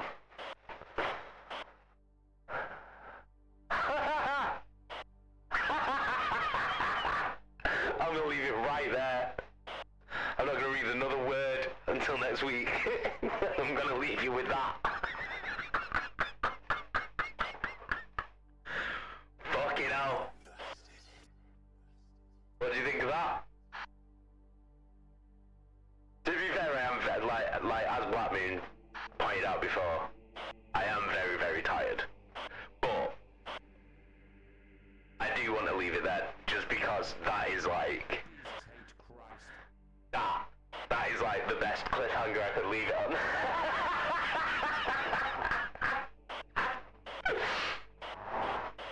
But we can chat for 20 minutes. Let's chat for 20 minutes. Let's chat about what you guys think is going on.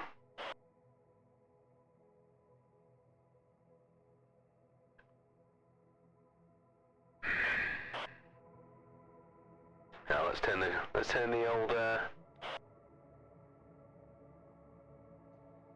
turn the alerts back up.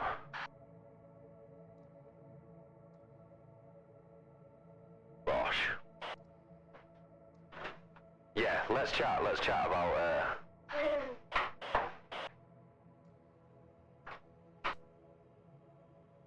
Oh, fuck off. Did I have that whole fucking thing? Hey, Spud. Good night. Also, Mummy. Oh, amazing. Cheers, Spud. Mum got you it. Amazing, thanks. No way. No way did I have that fucking voice mod on. The whole time. Oh, no. No way did I have that voice mod on.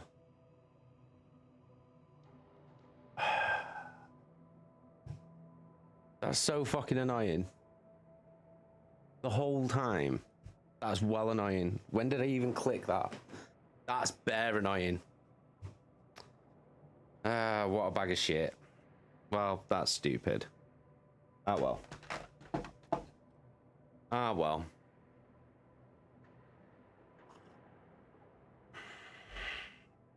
That's dumb. Jesus Christ. You should have given me one of these. In the name of the God Emperor, look at the chat. You should have given me one of them, and then I would have noticed. Bloody hell. Oh, piss and shit. Bloody hell. Fucking thing.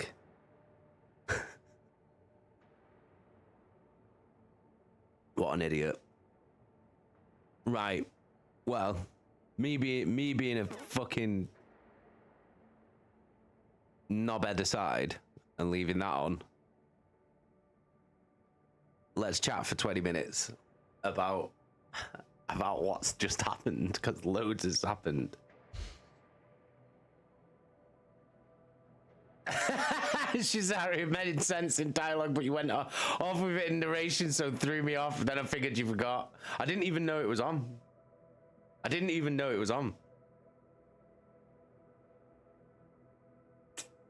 They're annoying. Oh well. Fucking hell. Professional as ever, yeah. I know. I know mine. I know, mate. Bloody hell. Jacker, I'm mad you're going to leave us with a cliffhanger again. Yeah, I know, but this cliffhanger's way worse than the last one.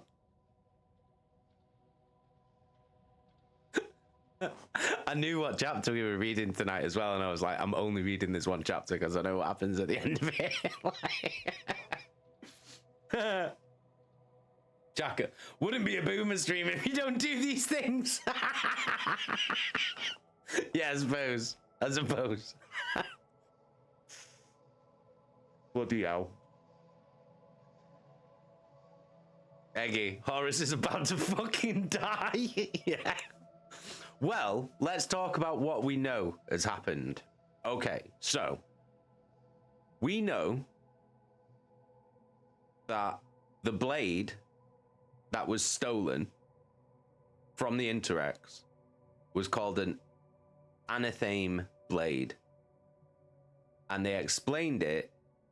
The easiest way they can explain it is once this weapon is given a target, it will become this weapon will become the nemesis of this target and will kill it.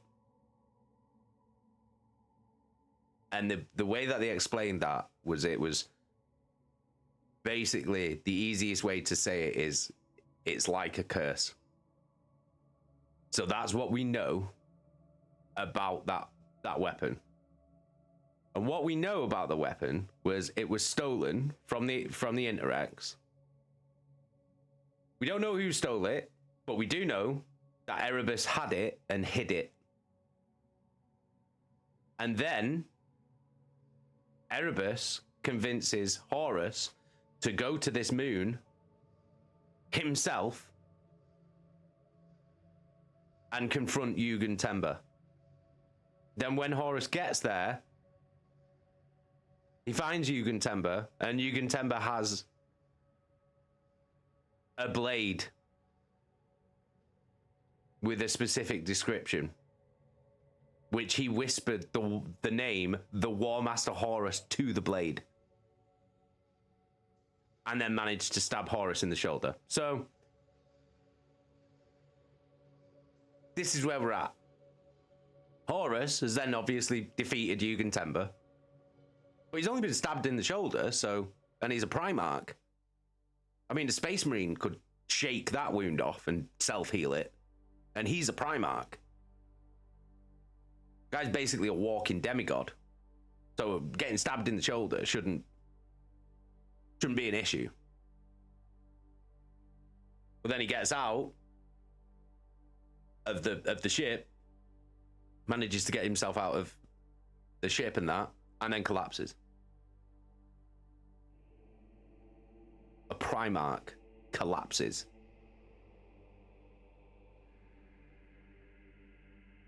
So, what are we thinking?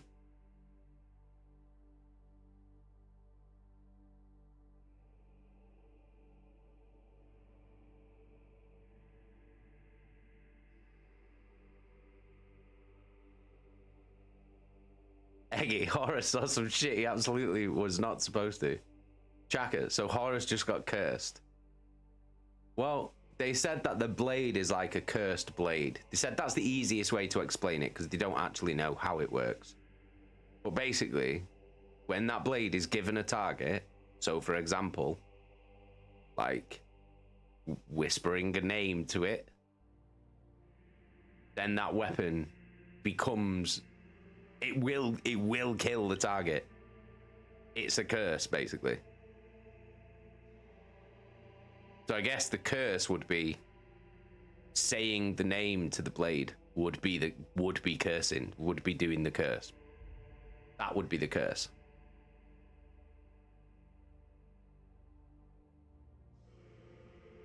Eggy, Erebus is a big smelly bum face trying to kill Horus. Yeah, so Horus got stabbed with it.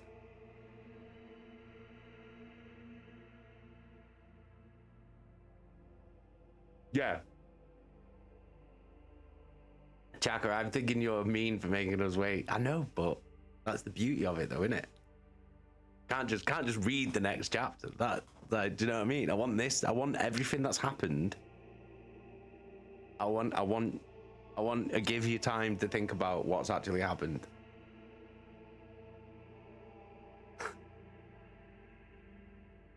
Because it's a lot.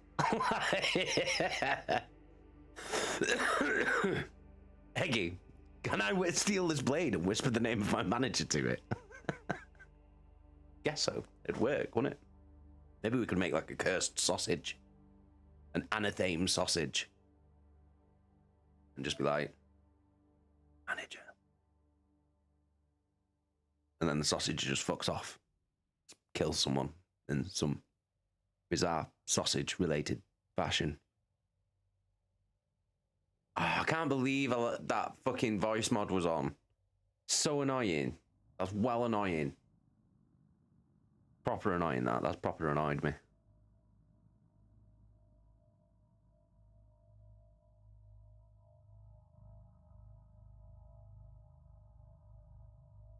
Pretty mental, that, though, innit? That Horus could see Yugen Temba inside that thing.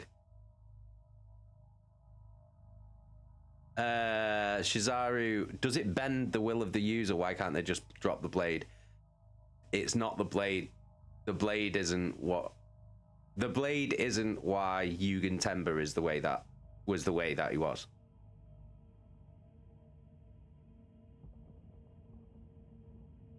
I don't want to give away too much because things unfold, but the blade wasn't controlling Yugen Temba.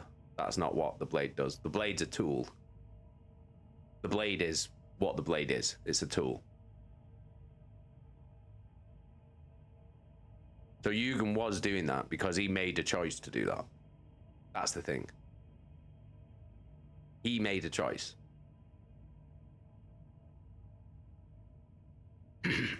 The blade corrupts the user and tells it to do things like buy the Slam King's merch to these links.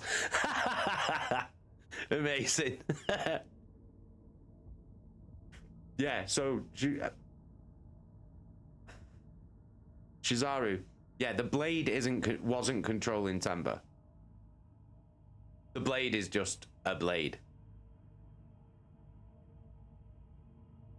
Yugen Temba made the choice to do what he did, to become what he became. He made that choice. Wasn't against his will. Because he even says, he literally says, like, I did it. It was me. Like, so how is the blade cursed? The blade is just a cursed blade. So it's something, so it's an alien weapon, basically. It's an alien weapon. And you don't really know how it's cursed, how the curse works. Like, basically, they said something in the forging process when the Interrex were trying to explain it. They said something in the forging process gives this blade an ability to become the nemesis of whatever target it is given. And then one of the Imperials said, "Well, basically like a curse then."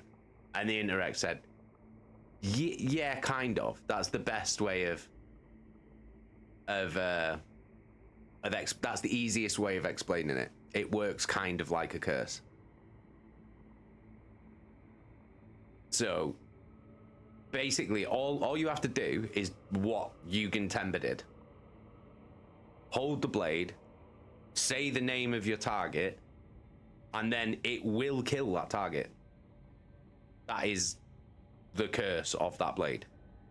So when you say, so like for example, when Yugen Temba held the sword to his lips and said, "The War Master Horus," that is him cursing the War Master Horus with this blade. Because now the blade has a target. So now it will kill that target. That is what it's for. That is what it does. The reason why Yugen Temba was the way that Yugen Temba was, as that big, monstrous form, that's something else. That's something else.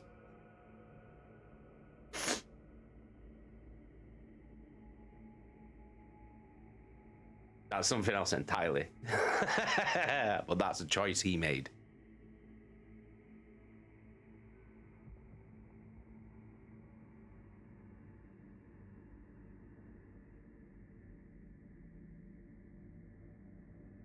I guess so, Shizaru. I guess that's a way of explaining it. That's a way of explaining it, because the hey, fake back, yes, you back, yeah, that's a way of explaining it, because like I said, like the Interex, when they were in that when they were explaining the weapon, because it was in a museum of warfare basically, and they were explaining what it was. They said they don't know how it works because they didn't make it, but they know what it does. And somebody else definitely knew what it did as well. That's why they stole it. For this. For this exact reason, I guess.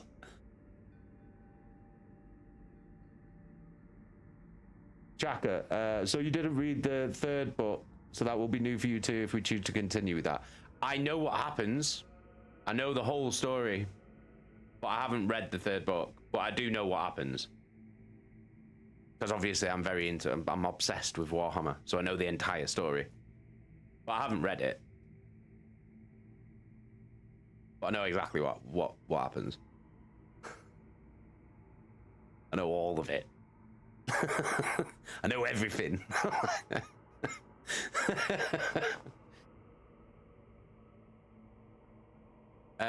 So is Fakeback says, so is Horus cursed? I missed that entire part of the conversation. Well, I mean, I guess so. I mean, obviously I know, because I know all of it. But, I mean, up to this point, where we're at right now, I mean, from everything, all the information we've been given in the story so far, I mean, yeah, that's what it seems like. Because we know that blade, we know how that blade works. We know it was stolen. We know Erebus had it at one point. We know Erebus has convinced Horus to go to this moon and led him right here. And then Yugen Temba had a very odd-looking blade, which he then whispered a name to and stabbed Horus with it. And then Horus, a Primarch, a literal, like, basically a demigod. Like, that wound should have been healed before he even left the ship. That's how quick they heal. And it's not. And he's just collapsed. And Astartes, a space marine, would have shrugged off getting stabbed in the shoulder. And Horus is like worth 100 space marines, like.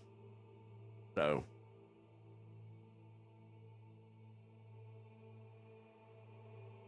it seems to me that something's definitely happened. Do you know what I mean? It's not good. Because we know that weapon kills its target. That's the curse. It will kill its target. Give it a target and it will kill it. Because, like I said, Horus should have shrugged that off. He should have healed that already by now. And he's not. And he's just crumpled into a fucking heap on the floor. Mental. It's like watching Hercules, like, collapse. You know what I mean? Jacka. Fucking Erebus. Oh. You have no idea how funny that is. Ah, shit. Fucking Erebus, man. Eggy, I told you Erebus is big smelly. Jacka, and he won't read more today, so mean. I know. Because I wanted to leave it there on that. I was like, that was my intention. As soon as I knew what chapter we were reading, I was like, I know what happens at the end of this chapter. Like, we're going to leave it for a week and let it settle. Let you all stew on it for a week. To be fair though, I am fucking knackered as well. Like, I'm like proper tired. Chaka, I bet Erebus and Gale are family. Probably. Fadebag, he said, how's my chance to be a dick? Nah, to be fair, I am proper knackered. Like, look at my eyes. Look at them. Like that. Holding all my shopping under my eyes. You know what I mean? Look at them. Puffy eyes. Yeah, I like 2 piss holes in snow.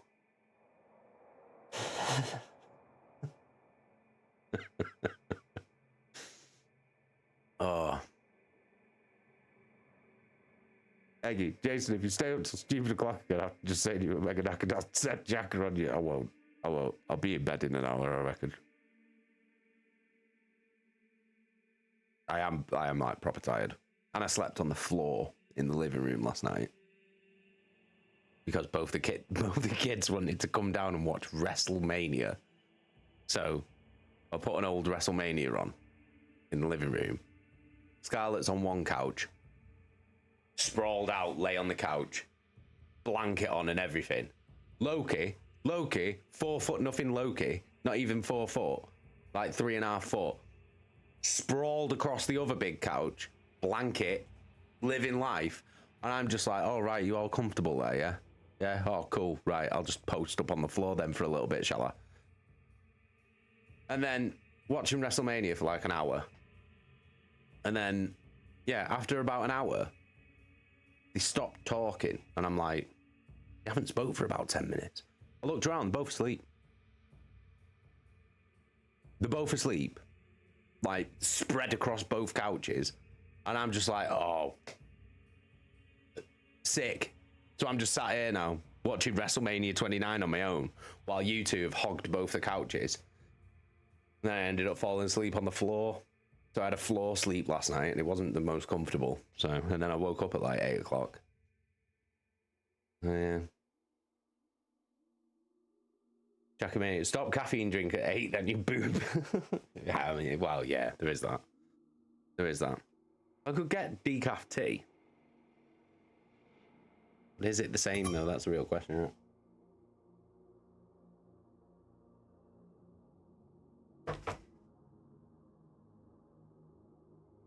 King Snow, I haven't watched that wrestling since the Attitude Era. It's WrestleMania this Saturday and Sunday.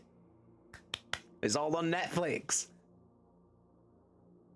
Hell yeah. Free on Netflix. Well, not free because you have to pay for Netflix, but it's not pay-per-view. It's just on Netflix.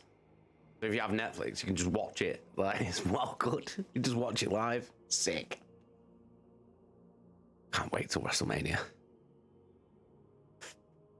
Slam King would help you get sleepy at least. Yeah, I know. You can get decaf Yorkshire tea, I think. I'll try some of that then. Yeah, Snow. WrestleMania, Saturday and Sunday this weekend. Netflix.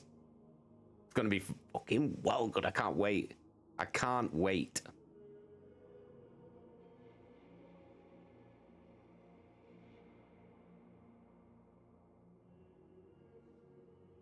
Well, yeah, I could do with an early night, to be fair.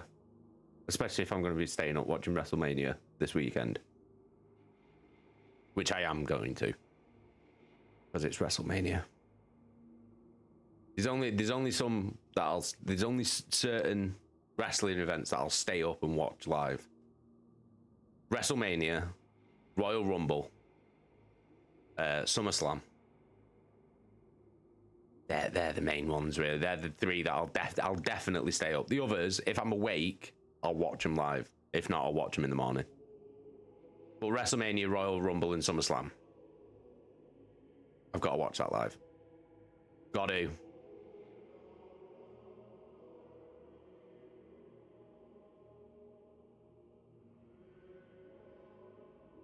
Yeah, well, John Cena's in the main event. John Cena's in the main event. CM Punk's in the other main event. We got some older ones. Cody Rhodes versus John Cena.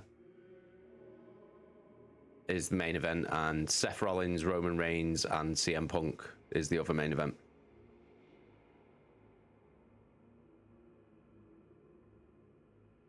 Shizaru, I don't know about WrestleMania, but I started my 7th character in Elden Ring. Fucking hell. I missed your last stream. Are you going to do the DLC? I will do the DLC eventually. I think I'm getting quite close to the end of Elden Ring. So I'm going to finish Elden Ring, and then I'm going to have a break from Elden Ring for a bit, because everyone voted for Silent Hill 2 for the next game as a sub-goal reward. So, and obviously I don't want to just do it as a one-off stream. I want to play through the whole game. If I'm going to play it, I want to play through the whole game. So I'm going to do that as the next game, which should be in a week or so, I think, because I've only got a couple more bosses on Elden Ring to do. So then maybe after that, or maybe after I finish Baldur's Gate 3, then we'll do the DLC for Elden Ring, if there's nothing else that we want to play. Feedback, when is the Queetsling Wrestle event supposed to start? As soon as me and Steve can get the stuff recorded. Like, I've made a load of wrestlers with all your appearances on. So once me and Steve have got ready to film some matches and make some stuff, because it's going to be the idea is that it's going to be like watching like an actual wrestling event. Like, all the matches are going to be fully edited. There's going to be live commentary from me and Steve. There's going to be I don't want to give too much away. I don't want to give too much away, because it's going to be, I've got loads of well good ideas for it, but it is going to take a while to get it done. But it is in the works. Like, I'm chipping away at that, like, every day as well. Like, making stuff for that as well. But it's going to be amazing. It's going to be fucking amazing when it's done. So I'll keep you posted as progress is happening. Nosset, can we still submit our likenesses? You absolutely can. You just send me a DM. Send me a dead-on profile, portrait shot like that. If you've got long hair, tie your hair back. Like, no hats or anything, but like straight on like that. Just send me that, and then I can make you a wrestler of you. But yeah, you can still send them in. Hey Shadow, how you doing? You all right, mate? Eggy, you could say it's going to be a big show. Do you know what? Like, I keep like, the thing that I keep winding Scarlett up with at the moment. It's like, I keep like, whenever she's least expecting it, I'll like creep up and then go, well, it's a big show. I'm like really fucking loud there. Whoever makes a jump, it's amazing. She's like, stop singing the Big Show at me. I can't help it. It's well funny. Oh, the Big Show, man. The funniest music ever. Well, it's well funny. We were watching WrestleMania last night.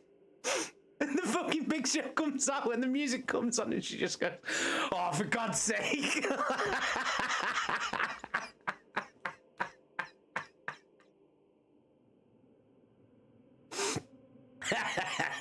Oh, Chaka, she's always getting back at me. Are you mad?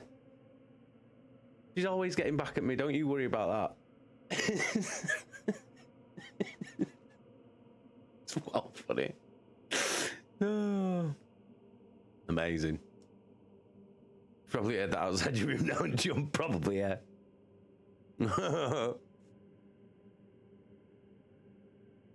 Shadow, I actually saw the Minecraft movie yesterday. It was a good movie. Yeah, it's well good, innit? Isn't it well good? It's so good. I enjoyed it as well. I thought it was mint. Glad you enjoyed it.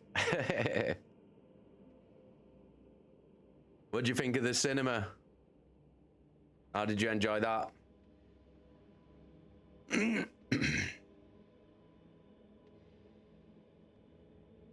Eggy, Jay, you need to do a cover of Steve's Lava Chicken. Oh god. I can't remember how it goes. I'd have to fucking watch the movie again. Which I definitely want to.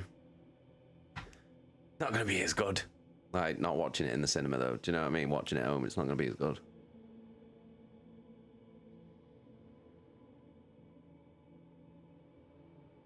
Jacker, I'm still laughing at the makeup stream with Logan just spreading blue paint everywhere. That was my favorite part.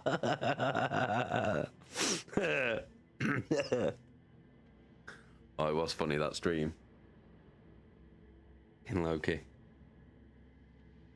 Mental case. Absolute mental case he is.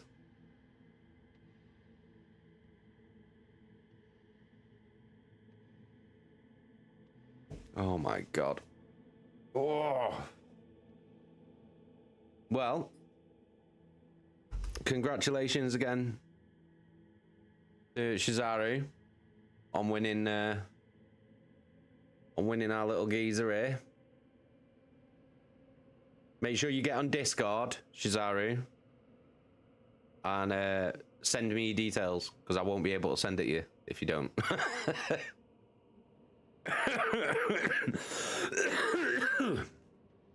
Oh, yeah. And Horus is fucked.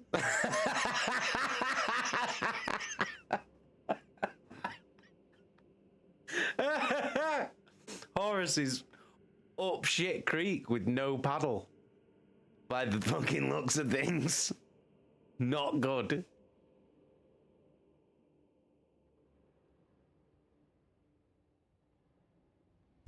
To be fair, we're not far off halfway through the book.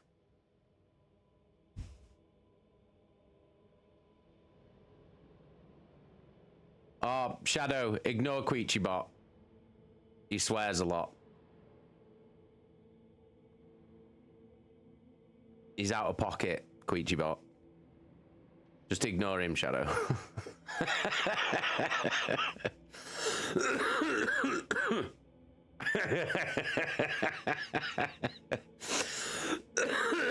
Fake back. Also, so do his parents. Oh, it's all right then. Right. Did you say Gravelord? Gravelord. Oh, hang on. Where is he? Where is he? Ah, yeah, there he is. Right, okay. All right, we can do him. Fake bag. I know you know how it is. Yep. I know exactly how it is. Say less. Okay, so it's O. Grave Lord. Oh. Right. I'm gonna say goodnight. So, thank you for hanging out with me today. Thank you, as always, for the subs, the donations, for picking up merch, for just hanging out with me and supporting me in all the various ways that you do. Like, you guys are honestly the best. I love you all to bits. So thank you so much for everything. I will speak to you all in the Discord. If you're new to the channel and you haven't joined our Discord, please do join our Discord. We have an amazing community of people. You'd be super welcome there. Our community is growing every single week. There you go. There's the link in the chat. Eggy's just dropped it. So, well done, Eggy. I don't even know what I'm talking. Well done, Eggy. Well done, Eggy. What am I even saying? Well done, Eggy. Well done, Eggy. Round of what am I even saying? I can tell I'm tired. I'm just waffling shit. Join the Discord. Make some new friends. Everybody's lovely. And I will see you tomorrow at 6:30 UK time for Queechy's Gate. So we'll catch up with Paul Queechy and the gang. I will speak to you all in the Discord. We're gonna raid Gravelord. So join the raid. And then when you get there, spam him with a shitload of them emojis. Let him know the Slam King sent you. Right. Queechy crew. I am out. I'm going to go get some sleep. I love you all very much. I'll speak to you all in the Discord and I'll see you all tomorrow. All right. Peace and fucking love. Mwah.